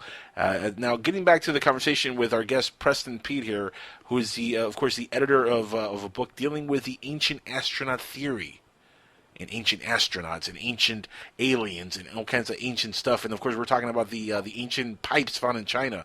150,000-year-old pipes in China. That is bananas, man. Bananas times 3. 150,000-year-old pipes. But now here's another story that really boggles the mind, Preston, and it's something that Alan over here brought up during break. Alan, you want to ask him about that one object that I'm boggles wondering the mind? if you have any thoughts, comments, or views on the Black Knight and how long that's been around and what that's possibly. I'm fascinated with the Black Knight. I first time I heard of it, my ears perked right up. I was just watching some documentary. I think it was Unexplained NASA Files. Is that the name of the show? And they had a segment on the Black Knight, and they tried to blow it off. The really cool series of pictures. It looks like a jet plane, a super, people are saying it's space junk, and I don't buy that. Space junk. It's a blanket. I'm not buying that. The story's been around plenty of time. Much longer than actual space flight. We've been hearing about this satellite over the poles and in a weird orbit around the planet, and I think it's entirely feasible that there's something up there hovering around watching us. I mean, I'm not going to say 100% it's there, but I think the evidence seems to be pretty lean in that direction for sure. My thing is, why haven't we shot this thing down, or why haven't we gone and observed it up close? I wonder that about so many UFO sightings. Why don't the powers that be send up aircraft to investigate these sightings more often? Well, someone told me there was a shuttle mission. I've heard that there was a shuttle mission to it. Really? Okay. I haven't heard that yet. No. That does not even ring a bell, that story. Yeah, I'm not hearing this. Hang on, I'll see what I can do to find that. I would like to know more. Because that is something that occurs to me all the time. How often do they investigate these things? Because just because I haven't heard that they have investigated or not doesn't mean they haven't. I don't know most of the things that my military is involved in. The covert budgets are so astronomical. I mean, where do we think those missing trillions from the Pentagon are going? They're not going into everybody's pocket entirely. A lot of that's going to fund covert operations and black. What was that great line in the movie Independence Day? The father, Jeff Goldblum's father, had. It was like, "What? You don't really think they spend X amount on toilet bowls, do you?" Right. Absolutely. $700-800 on a nut and bolt. Yeah, Go exactly. ahead, By the way, I'm doing the research here. I'm showing Space Shuttle mission STS-88 might have been the one that actually got up close to the Black Knight. Nice. So when he says he's doing his research, that means he's on Google. What did they Google's. decide? I'm sorry. What did they decide?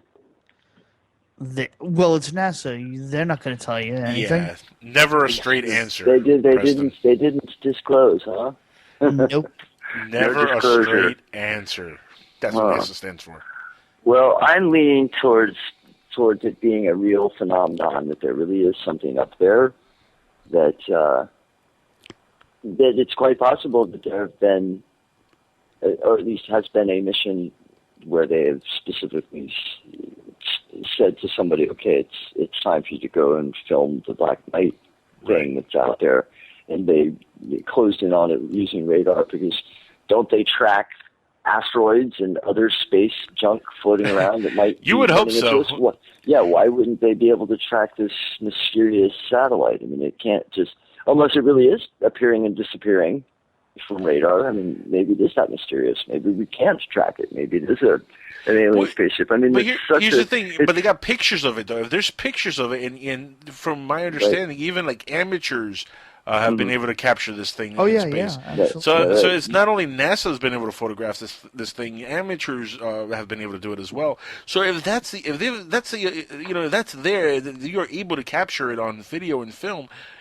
Why can't you get close to it with some kind of a shuttle or some kind of a vehicle and inspect it? Jump on top of this thing and inspect it. I mean, look, it's not that far off where they can't have like a spacewalk and get on this thing and look at it, unless it has some kind of a magnetic field that destroys the ship so they get close to it or something like that. Which at that point, that'd be crazy. That'd be the scariest thing possible if you think about it, because we won't be able to find out what it is, and it's just sitting there. Yeah. Kind of creepy. Now, the first reports of the Black Knight, I could be wrong, but it was what, like 1960? Was it, Preston? No, it was Nikola Tesla. They were talking about getting little green man signals. I think that's what they were calling them. Is that what it is? I believe so. He was talking about picking up weird radio signals from space, and he was the first one to say that there was possibly this satellite, going around the planet. There must be somebody up there. And he was picking up transmissions, but there was no evidence beyond his assertions, as far as I know. Right. Well, there was that. Then in the 1920s, ham radio people started getting some weird feedback and things like that. So they were hearing it also during World War II. And World War I. They've also had incidents of transmission issues, and I guess it's not all background radiation. They're not all picking up background radiation from the Big Bang. There's other things going on up there for sure. Well, but I haven't really done any writing about the Black Knight, so I couldn't say much more than you guys could say about it. Other than it's a fascinating topic to me. It is. It's a very fascinating topic. Could you imagine if one day we do step on top of this thing and we figure out that we put this up there, about 150,000 years ago? Well, that would be pretty cool. I want to know who put the monument on Phobos. Ah, the Phobos. Yeah, I saw that. Yeah, you see that. I think that's a fascinating photograph, and that Buzz Aldrin, I believe, even mentioned it on C-SPAN. Now, granted, he didn't say aliens put it there, but he did specifically mention that should be something that we should talk to say to the public. Look at what we found. We found a monolith on Phobos. Was that also the time that he talked about we'd like to go back to Mars again? That was when he was talking about Mars. Yeah, he wanted Mars, and the way to get the public interested was to talk about this monolith on Phobos. And once people find out about this monolith, they're going to be very excited, and they're going to want to back a mission to Mars. Yeah, that was his idea. Tell them about this thing, and for sure, if you look it up on Google, it's a fascinating. I mean, where did it come from? It's a tower of some kind. It's huge. It's standing upright. Yeah. There's nothing around it. Nature doesn't do that, folks. Yeah. They don't stand stones up in a dry, airless environment. I mean, it seems pretty mysterious to me. I mean, it could be completely 100% natural. It could be an asteroid that landed very gently. But I just don't think so, An asteroid that creates that kind of a shadow. Yeah, right. Yeah, I'm sorry. Doesn't seem very feasible to me. And of course, the alternative is pretty out there. The idea that maybe some civilization actually did put. Granted, why would they? But then there's the whole idea that Phobos itself is artificial. Wouldn't that be cool to land on Phobos one day and find out that indeed it is hollow, and that indeed it was a space station of some kind? A space station. That would be absolutely phenomenal. I would be so excited. Well, Absolutely. A lot of people think also, Preston, that the moon, our moon, is a space station, and that that it's hollow as well. Which, look, if you're going to observe a planet's evolution over the course of billions of years, you might want to put a space station somewhere like really close to the planet, like say on the moon, perhaps. Possibly. It's a possibility that maybe the moon is a space station of some sort. I wouldn't be surprised if there's actually something on the moon. I don't know if I'd go so far as to put much credence into the entire moon being a space station. No, I think there might be several stations. Waste of effort. Yeah. But actually somebody being on the moon, there's enough weird pictures of things on the moon to make me think, wow. Oh, no kidding. Are you familiar with the Mona Lisa UFO? I'm not sure. The Mona Lisa alien that supposedly they found on the moon of one of the Apollo missions. I don't believe so. No, I don't know what you're talking about. Oh, you got so much more research to do, my friend. This is from, I think it was Apollo 20. It's one of the secret missions that is like off the books. There's a video that surfaced a few years ago, and it shows even an astronaut in the video playing with the camera, panning around in the actual control room on the shuttle, and it pans over to what looks like a body of some sort of a humanoid being, female being. And the story goes they found this being on the moon, and guess what? Oh, I know what you're talking about. She looks Native American. Yes, I know exactly what you're talking about. I don't know how much credence I put into that. I just don't know. I'm such, like I said, I will not, I refuse to say I believe this story or I disbelieve this story, but I'm so hard to convince at the same time of the validity of so many stories. I hear so many people. There's one person that I'm just having the worst time actually giving any credence to, and I wasn't going to do this. Clifford Stone. He's just the one guy I'm having so much trouble putting any credence to. I listened to him tell me that there's 57. I heard it. That's why I'm thinking about Clifford, because I heard it in your radio promo at the beginning of the 57 alien species. Yeah, the 57 alien species. And I just can't get into his story. But then I listen to other people tell their stories, and I'm right away totally believing them. They just seem to me to be legit. I'm a very hard person to convince, while at the same time not wanting to put 100%, okay, this is definitely the fact. Because I know that so many people do make stuff up. Wow, that was close. They make stuff up, right? Quick save. I was the one who goofed up earlier. Yeah, he dropped the F-bomb earlier. No, but, speaking of making stuff up, and, that's another black eye in ufology. The amount of hoaxers, let's get over the obvious ones, Van Daniken, Zachariah Sitchin. The obvious guys who've built a career over at Billy Myers. But, besides these charlatans, there's a whole lot of other people that create videos for YouTube just for the hell of it. Absolutely. Just because it's fun. And they can do it now. It's so easy. This is and what really kills me. And then they get invited on these lecture circuits. Yeah. And I'm dumbfounded. This is what kills me. It kills me, Preston, that so many people go out of their way to do this just to, hop into the field of ufology so they can feel like, oh, we're a part of ufology. We're a part of it. We're doing the lectures now. We're doing the tours. We're on radio.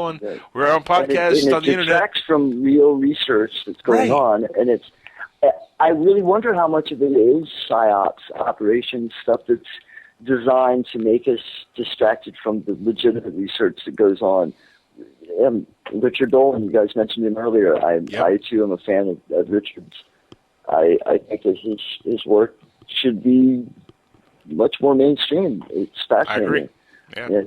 Yeah. And because there's so many loop jobs out there and obvious hoaxers and just simply deluded people too, but yes, I'm mainly addressing the willful hoaxers. How many of these people are actually paid sock puppets so that the mainstream can point to the giggle factor and brush aside the legitimate research that goes on, so that the military that does know what's going on can rest a little more easy. Do you know what I mean? Because it makes it harder for people to pay attention to the legitimate stuff. You know, and I'll go a step further. I'll even say that they don't even have to pay people anymore to do some of this stuff. People enjoy it just for the notoriety. I mean, let's take a look at a very famous person in ufology who is in a lot of hot water right now, Stan Romanek. Yes, I was just thinking him, actually. Yes, absolutely. This is a guy who came forward saying, "Oh, I have this fascinating video of an alien in the window. It's an amazing video. When you guys see this, it's going to blow the cover off of the entire thing." And it is one of the hokiest videos I've ever seen. It's clearly a fake. Terrible acting in Stan's part. I've interviewed Stan. He's a nice enough fellow when you talk to him in person, but how many hoaxers are not nice people? Right. You know what I'm saying? Doesn't make him not a nice person, right? Yeah, how many liars are not nice people when you're trying to get a lie across? You're going to be nice to people, right? Right. Look, Alejandro knows Stan. He did a documentary, the Extraordinary, the Stan Romanek story, which came out recently, and he's in that video talking about Stan's case. And I laugh. I saw it recently, and I laughed really hard when they get to that one part in the documentary, and everybody's like, "Well, Stan seems like such a normal person." His family and him, they seem so normal, so nice. So if they're just normal folks, why are aliens bugging them so much? Yeah. Right? Oh, he's just asking for it. Didn't you know? He's just asking for it. That's a good point. The whole thing, the whole Stan Romanek case is mind-boggling that it got as big as it did. But now look what happened to the guy. Now he's charged with pedophilia. He's going through his trial. Terrible. Yeah. I mean, the worst crime imaginable is what he's charged with. All right, let's face the facts here. This is the worst thing you could do is to harm a child, to molest a child, to be involved with any kind of pedophilia. There's nothing more disgusting than that. If this is proven true, and I pray for ufology, not even for Stan's sake, but for ufology itself, I pray that it's proven to be fake and that he's innocent and that all charges are dropped and he proves that it was all alien conspiracies and he proves that he was 100% honest about everything. Because I would hate to think that a person that we put so much stock into in the field of ufology and we've given so much airtime and we've let him get on our shows, do the TV stuff, to get the documentaries out, to think that this person the whole time was, looking at kiddie porn or molesting children or whatever he was doing on the side, while he was promoting all that stuff and interacting with everybody in the field of ufology. That's sort of disturbing to me. I mean, that's very disturbing because you look at this one guy and then who's not to say that there's not an X amount of numbers of people just like him in the field of ufology, which makes you again look at everybody in the field a little bit cross-eyed because now you're like you don't know who is real and who's fake and who's a pedophile and who's a sicko. Absolutely. And look, in the entertainment business, there is a whole thing with pedophilia that's been coming forward in the last 10 years. It's not anything new. The pedophile rings are out there. Could ufology have one also, a little pedophile cult of these people who are all hoaxers and they all do it just so they can get in contact with each other and share pornography? Because I think there's a lot of hoaxing going on. There's definitely a lot of hoaxing going on. I don't have any doubt about it. But how much of it is related to what Stan is caught up in? That's my question. That's scary. That's a scary thought. That is. It is. Well, we'll never have all the details, I'm sure. Yeah, probably not.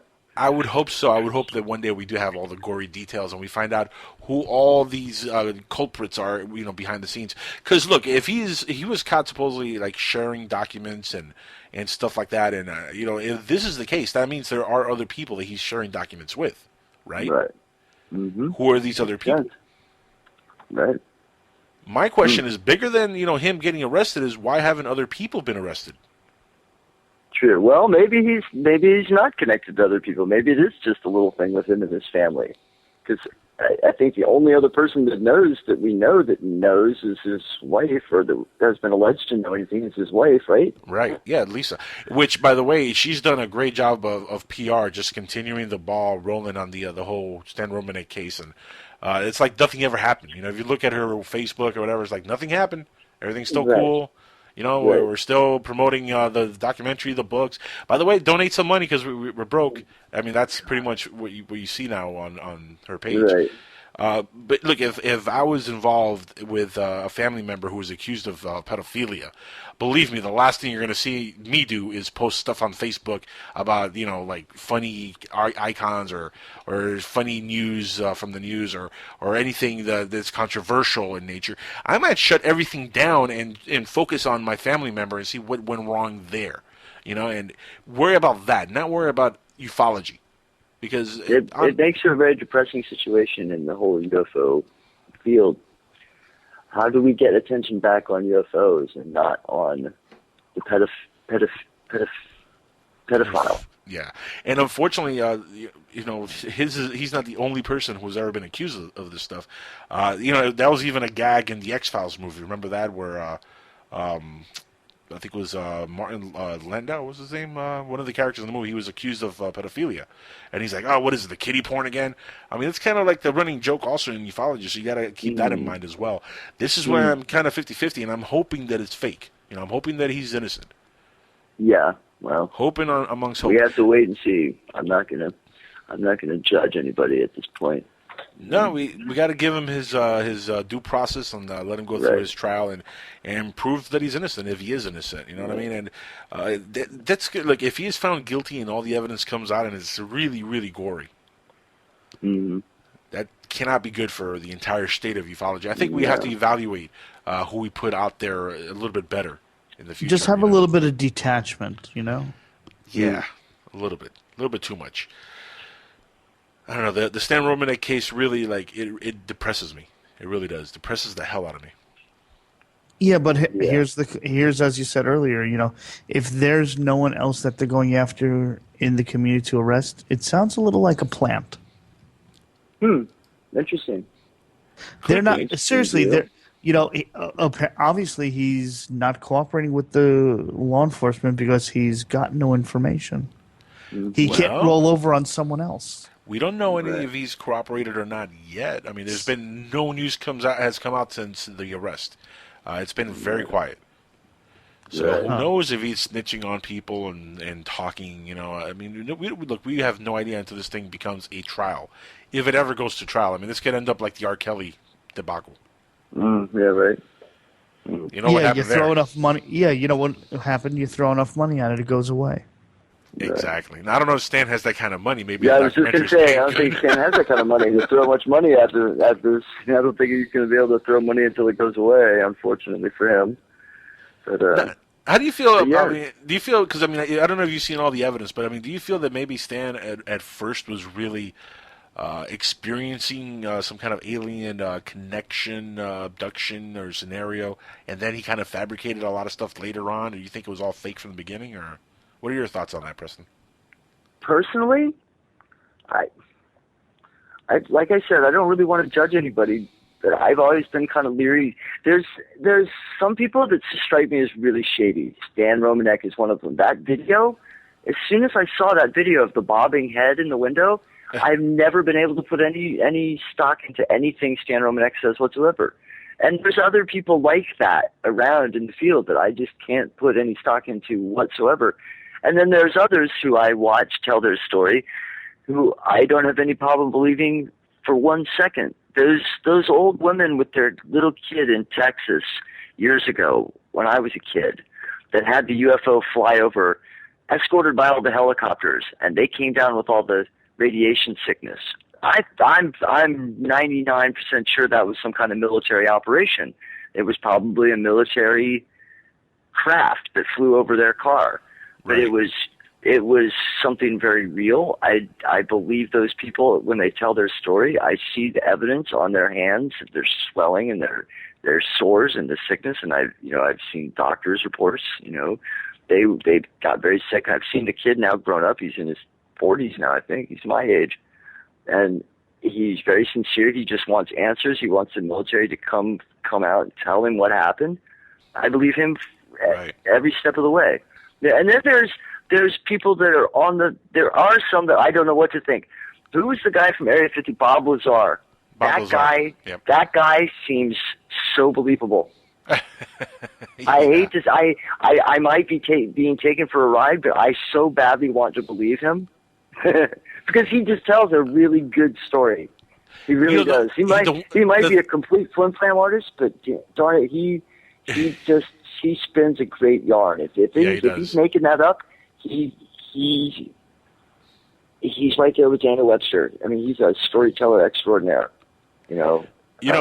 Stan Friedman does not believe Bob Lazar's story. Really, he doesn't. Now, I like Stan Friedman. I do like Friedman. I think he's a researcher that does pretty good work. I don't think he's taken for a ride very often. I think everybody is sometimes. But by the way, shout out to Stan Friedman, who's been a little bit under the weather. He's been having heart trouble, right? Yeah, he had a heart attack, I believe, recently, and he's doing a little bit better. So our prayers are with him. Hopefully, he gets full recovery. Yeah. So, he's a great researcher, and the Mirage Men movie that came out pinpointed some stuff that even he was duped in. A lot of it is conspiracy junk. A lot of it is the whole Majestic 12. I hate seeing that Majestic 12 gets such attention as a real organization when it was all fake. It might be. Yeah. There might be an organization like that out there, but that whole thing, that whole sheaf of papers and film, and that's all the hoax. Yep. That's all like made up stuff. But I see it regurgitated on these UFO sci-fi shows now. God, what was the last one I was just watching? I don't know what day of the week were you watching it. Exactly. There's so many now.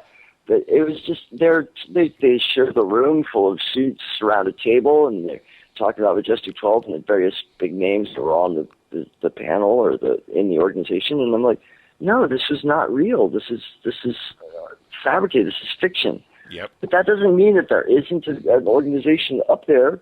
You look at the documents that Richard Dolman has prized out of the military. There's obviously people on some of these military bases that were being reported to the UFO officer on the military base. If if you have a UFO report, you go to the UFO officer. Well, who is that guy reporting to? By the way, that was on an episode of UFO Hunters. Which was they dug up the highway. Right. Oh, right. Okay. And of course, I think they don't get the credit they deserve, but that show really was. I think the cusp or the broke the veil. Yeah, that show really. Yeah, that was a good show.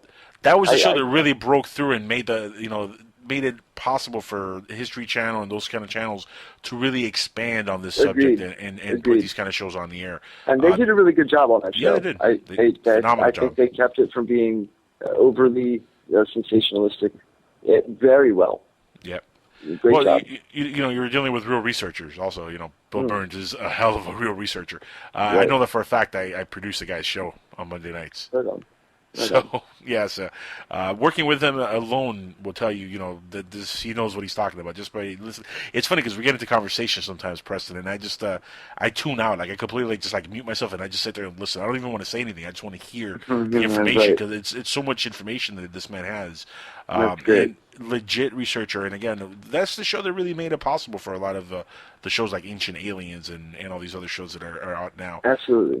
That are so popular now. Even Crazy Hair Giorgio Tsoukalos has his own show now. I saw that. I saw that he has a new show where he's going around the world looking at mysteries, not just UFO related. I don't think. I think they're no. It's all aliens. It's all UFO. Is it all aliens? Okay. Yeah, come on, it's Giorgio. It's aliens, yeah. I wasn't thinking. Sorry, lack of sleep syndrome. It happens. If it's Giorgio Tsoukalos involved, there's going to be aliens and crazy aliens. I'd love to interview him just to ask him, a couple questions on his knowledge on ufology, because he knows Eric Van Daniken's stuff really well. Like, if you listen to him talking, and he can recite Eric Van Daniken's work like it's verbatim. But I've also heard him on other shows, like Joe Rogan had him on his show not long ago, and he started asking him some random questions about Roswell, and he was like, I have no idea. And I mean, really? It was like, there was stuff like there was like really easy stuff, like interesting. Which really baffled me because I was like, this guy who's gotten so much attention can't answer like simple questions about Roswell. Like That's stuff really that interesting. Your average person would know. Like if you're semi-interested in the UFO phenomenon, what's the first case that normally everybody talks about? Right. Roswell. Right? Right. Before Roswell, Kenneth Arnold. Yahtzee. Yeah, Betty and Barney Hill. Betty and Barney Hill. But really, Roswell is the cream of the crop. That's the case. Yeah, in that and ufology. Rendlesham, I think. Which, by the way, there's a conference coming up in Rendlesham. Yeah, I heard you guys mention that. They're going to shed some new light on I was going to say, did I hear you saying something about new light? Yeah. Yeah, it's off in the distance. What are they possibly talking about now? 30 years later, you got me. I don't know. Really that was the question. Yeah. I would like to know. Because it's possible, like I think Alan said, maybe they prized out some new documents or something. Because didn't the British release all those documents a couple of years ago?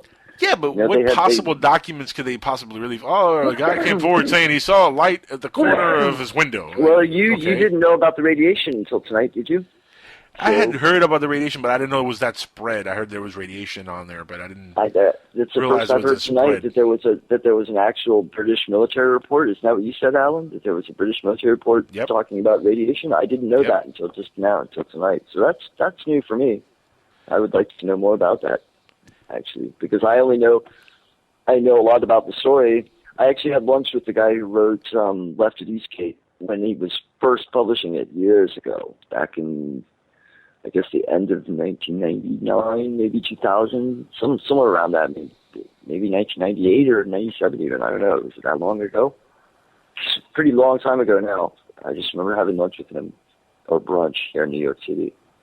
Yeah, and, brunch. So, I mean, I've been paying attention to that case for years. Had brunch. I think it's fascinating that, is it Peniston that claims that he had the code in his head from touching the ship? I don't know how much credence to put in that, the binary code, but I still think it's fascinating. Peniston, Sergeant Peniston, isn't that his name? He reached Peniston. down, he touched the craft, and he got that binary code in his mind, and somebody supposedly has now translated part of it into a language, into English. I don't know how do you translate binary code into English? It came with subtitles. Yeah. It came with an instruction booklet. I'm Speaking of which, by the way, did you know they're rebooting the Greatest American Hero TV series? Yes, I heard about that. Yeah, I didn't know that. Wow. Well, you know the plot line. Takes me back. Aliens give this guy a superhero costume. The problem is and all the superpowers are in the costume. The problem is that he loses the instruction book. He loses the instructions. Yeah, I forgot about that. Wow. I love that show growing up. In fact, William Catt was like a hero to me when I was a kid. Literally, it was great, the greatest great American hero. Too. Yeah. You know what's funny? They were saying on a report when they mentioned they were going to bring that show back or reboot it. They were like, back then we had William Catt. This time around, let's get Cat Williams. What do you think of that? Cat Williams is the greatest American hero. I'm down. I'll watch that. That'll be interesting. That'd be a heck of a twist, wouldn't it? It would be, definitely. That's another a great TV series that deals with aliens, and the media has helped a lot also in feeding this obsession with the whole UFO phenomenon for the last 70 years, and it really has started with Hollywood. Do you think a lot of the Hollywood movies and stuff that's come out has been like mandated by the government? Because I have that theory that the government got together. That's really interesting. You mentioned that. I was thinking about that earlier tonight.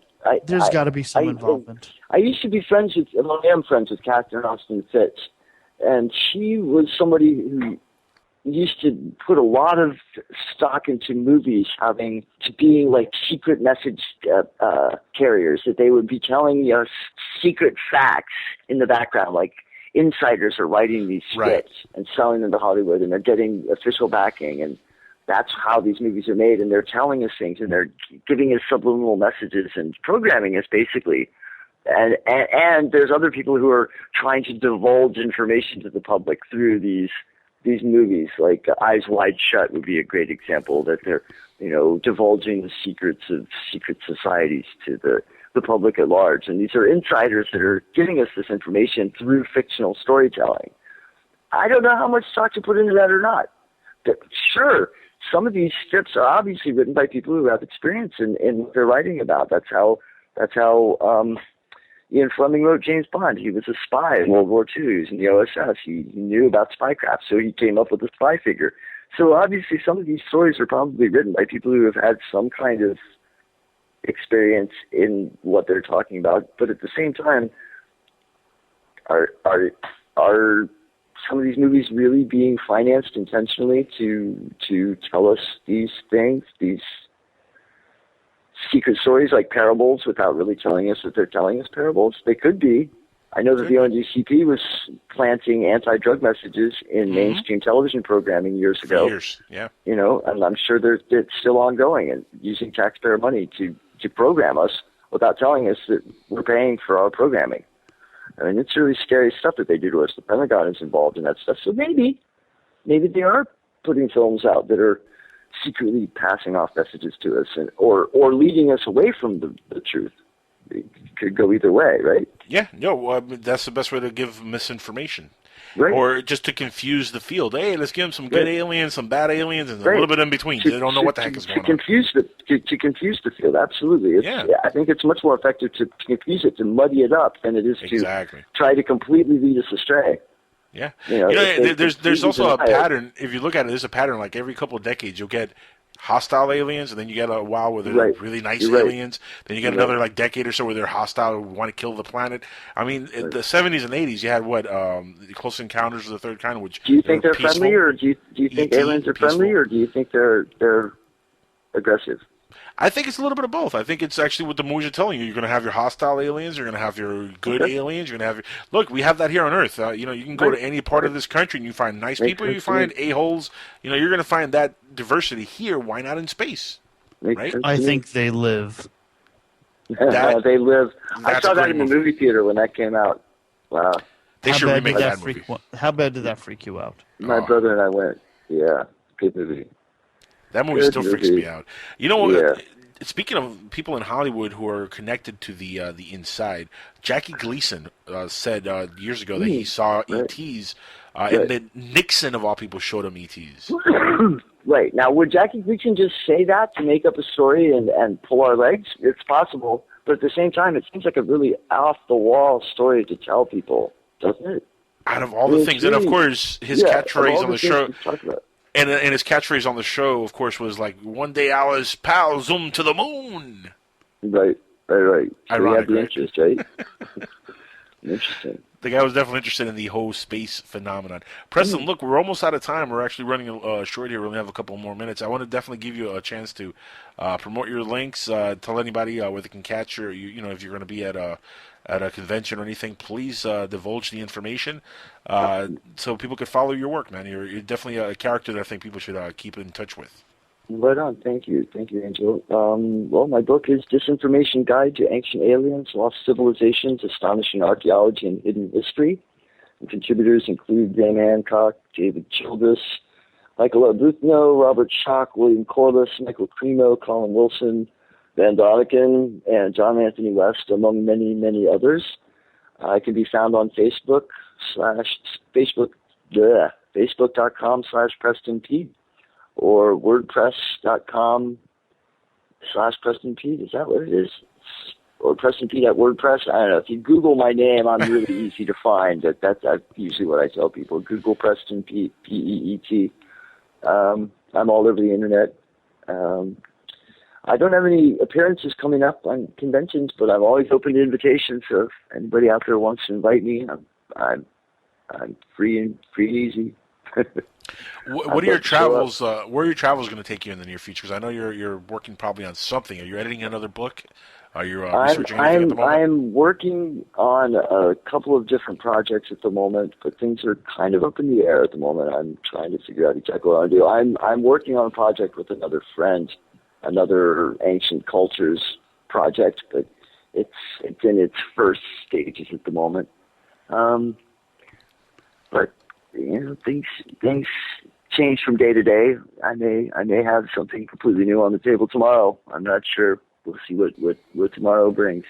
Juggling's not a bad thing. No, Ken. I hope you listen to the show on October 29th. We're going to have a very interesting guest on. Michael Heiser is going to be on with us. He is the person who debunked Zecharia Sitchin, the entire Anunnaki theory. He debunked it. I would like to hear him, definitely. He's also part of the Ancient Aliens Debunked DVD or documentary. A lot of his work is what they're referencing in that documentary. In fact, he is Right in the on. documentary as well. He's going to be our guest on the show here, and really he's one of those guests that I've been wanting to get on the show for at least a couple years now. Fascinating person. Just looking at what he put out there and researching it myself blew my mind away. I mean, it really did, because a lot of the stuff that he talked about was so on the money.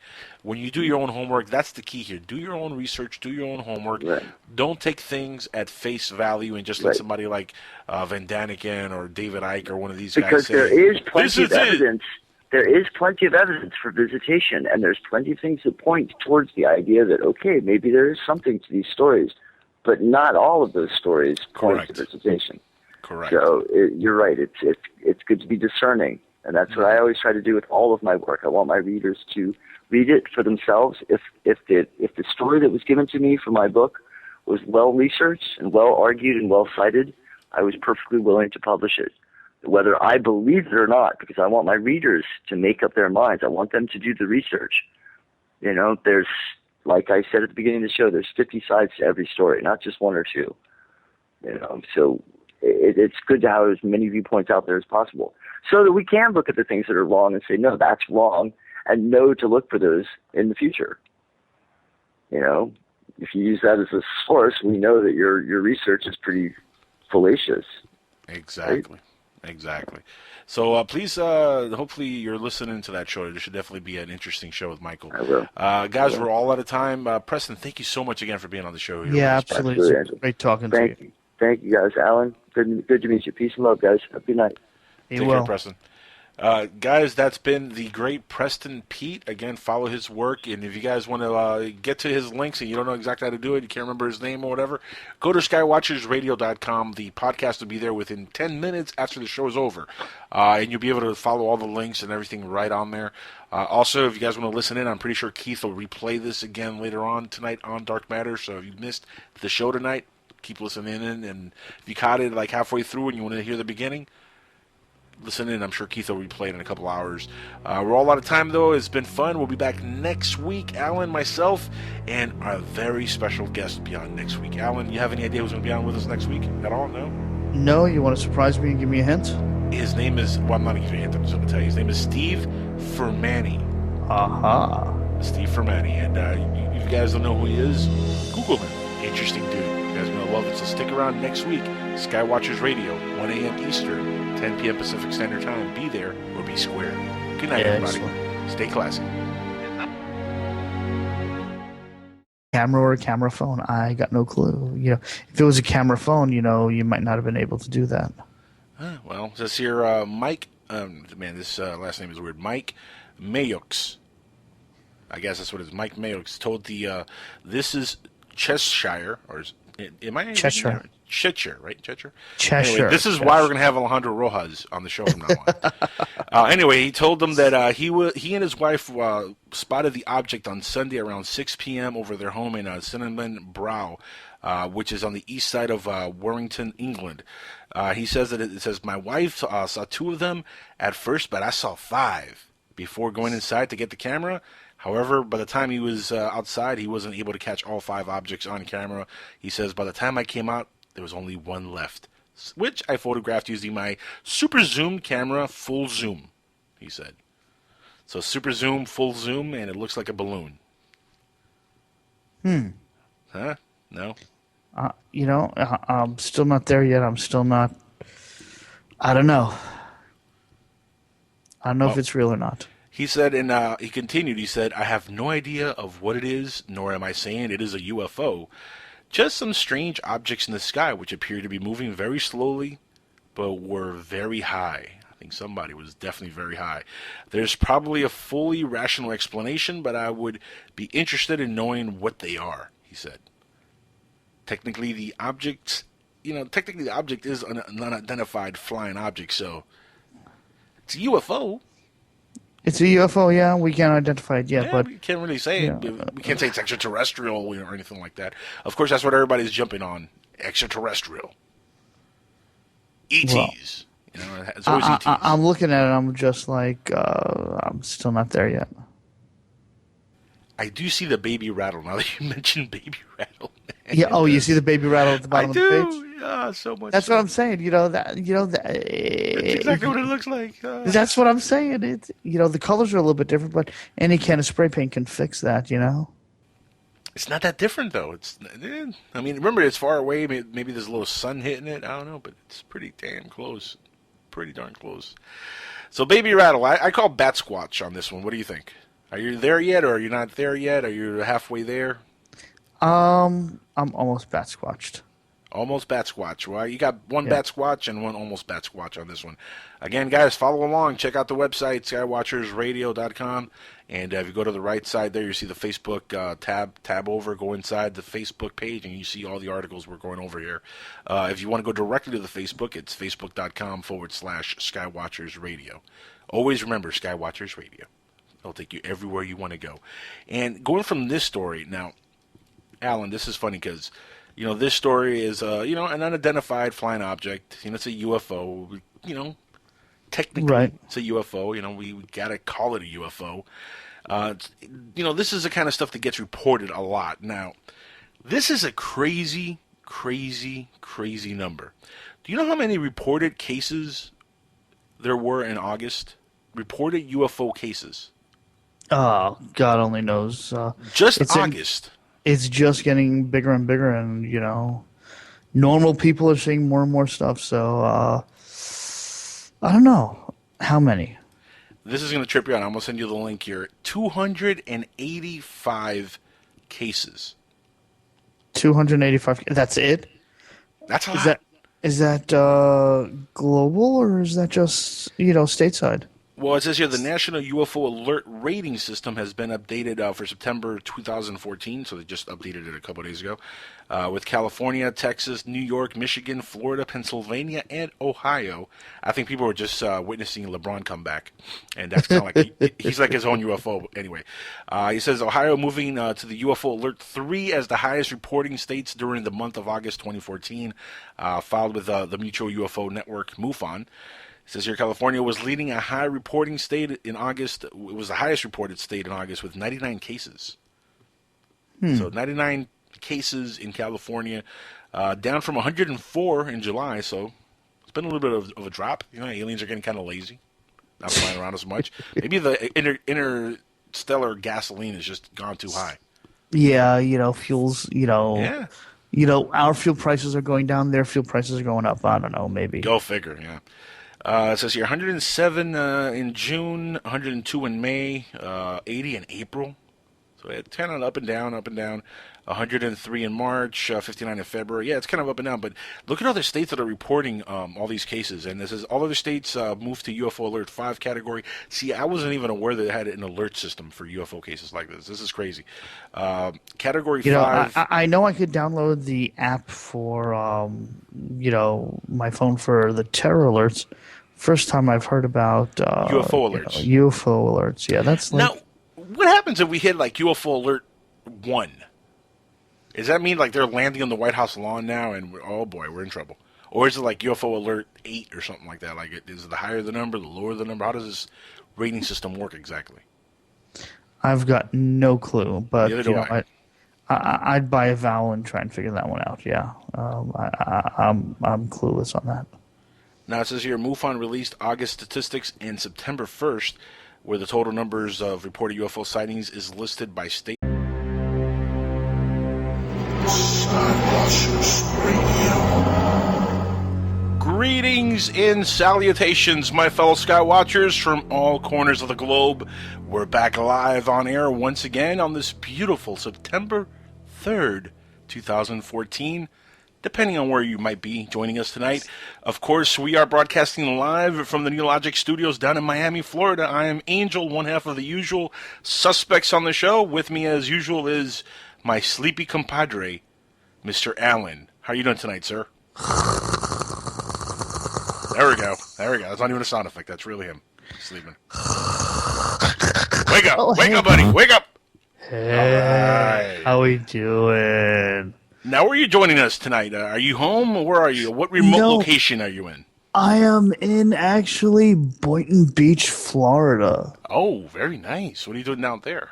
Visiting family since I just wrapped up a gig in Kendall, Florida, and before my next gig starts in Sunrise, Florida. Very nice. I gotta, we gotta get together and have lunch sometime this week. Or That next would be an month. amazingly amazing thing, but you got to get your blankety blank blank blank Blank. off of your chair. That's and tough for me. I know it's tough. you got to stop wearing those Velcro chairs because you have such a hairy butt. I've been told. You've been told correctly, and you've only been told. You've never seen. Let's just make that perfectly clear for the listeners. Definitely have not seen it. I will. We don't want any of that kind of idea out there. No, that will be the sign of the oncoming apocalypse. That would not be a good thing. Yes, No. that would be scary to say the least. Absolutely. Now, on the show tonight, not to segue from that embarrassing moment, but on the show tonight, we're going to have Preston Peet. He's going to join us in about 30 minutes, and I'm really looking forward to having Preston on. I know you have no idea who this guy is. Some of you, the listeners, might be like, "Who the heck is this Preston Peet guy?" But check his stuff out on Google. Research him. Please stick around for this show. It's going to be awesome.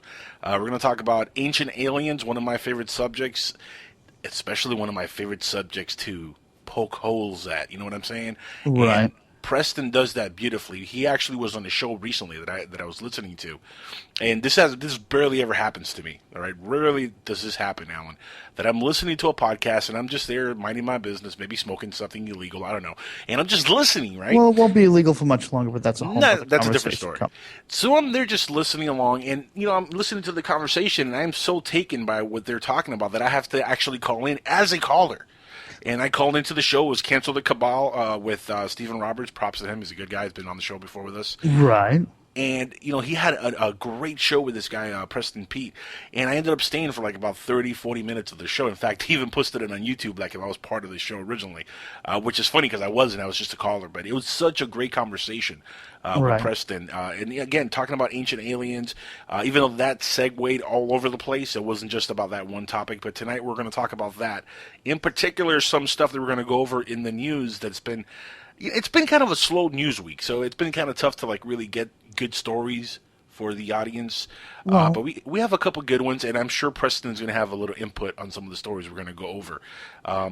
Real quick, also, Alan. Yeah. Big news. Wanted to announce this tonight. Next week. Tell me. Everybody else, don't listen. Tell me. This is just between you and I.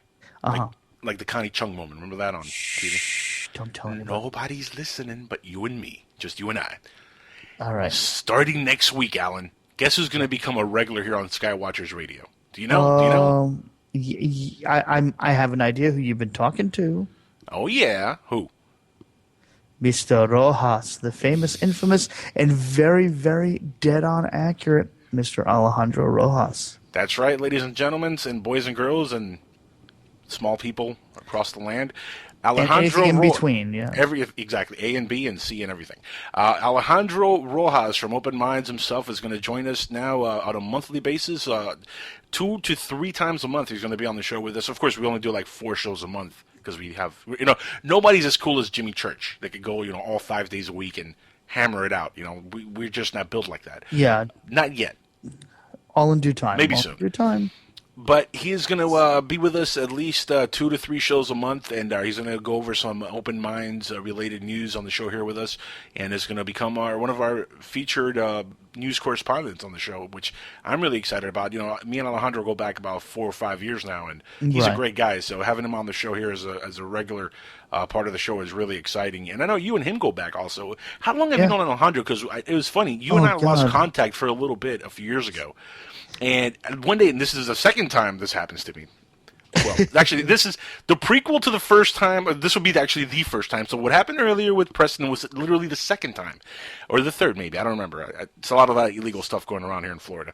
But anyway, a few years ago, you were on the radio on another really cheap network. We're not going to name names here, but you were on there as a guest. You were pushing this UFO Info weekend convention that you were working on. Right. And I'm just listening in, and mind you, I had just started really getting into the whole internet radio stuff back then. And I'm listening to your voice on Alejandro's show. I think it was UFO Think Tank at the time. It wasn't even. I lose track after a while, but Yeah, I think that's what it was. So I'm there listening, and I'm like, I know this guy's voice. Like, because I caught the show about 20, 30 minutes in, so I missed the intro and your name and all that stuff. So I'm listening, I'm like, this guy sounds so familiar. And then Alejandro's like, so Seth. And I'm like, wait a second. That's the wrong name. Alan. That's the guy. And I called in and, we talked for about 20 minutes or 10 minutes or whatever it was. And Right. Next thing you know, now you're co-hosting a show with me, and Alejandro's going to be here with us as part of the show. I think that's going to be an amazing thing because he's always up to date on some stuff that we never get to hear about. Yes. And So it actually... I'm a little bit on the excited side. And just to, also... celebrate a little bit. This is going to help me butcher the English language a little bit less when I'm reading stories. So. Oh, yay. Really now? He's going to read you his news? I don't think so. He's going to make you read it. No, I think he's going to be reading. I'm going to make him read. That's going to be part of the plan here. Oh, that's part of the deal. Oh, Make him read. Okay. Now, it's going to be a lot of fun. It's going to We'll be a lot see. of fun. All right. Now, we do have Preston on in about, 20-some minutes is going to be with us here. Excellent. And we have a couple of news stuff that we want to get through. Let's start off with this UFO report. Now, this is a UFO photo that was captured. And again, anybody who wants to follow along with us, go to our Facebook page, facebook.com/Skywatchers Radio. And check out the article in there. It's captured. It says UFO photo captured over Cinnamon Brow in England. Or Brow in England. Now, you saw the picture. I just sent you the link on this thing. Yeah, I did. And I'm saying balloon. What do you think? I don't know, because it does have some luminescence to it. Although I found it really interesting that they someone took a photo of a baby rattler to see if it matches. I'm like, I don't know. I'm trying to think. You know what it is about these pictures, and it's funny because you could do so much trickery with photography. Oh yeah, you could literally throw like a baby rattle in the sky, picture it just right with some kind of a really good camera, and it might look just like that. So you might not be that far off. I don't know. It looks like a balloon, and I see a lot of like weird balloons that people put up in the sky, and just from far away it looks. Are you trying to alien-ish. like one of those? I think a balloon clown that makes all those cool, like really weird balloon animals did this one and threw it up in the air. That's it. It's a possibility.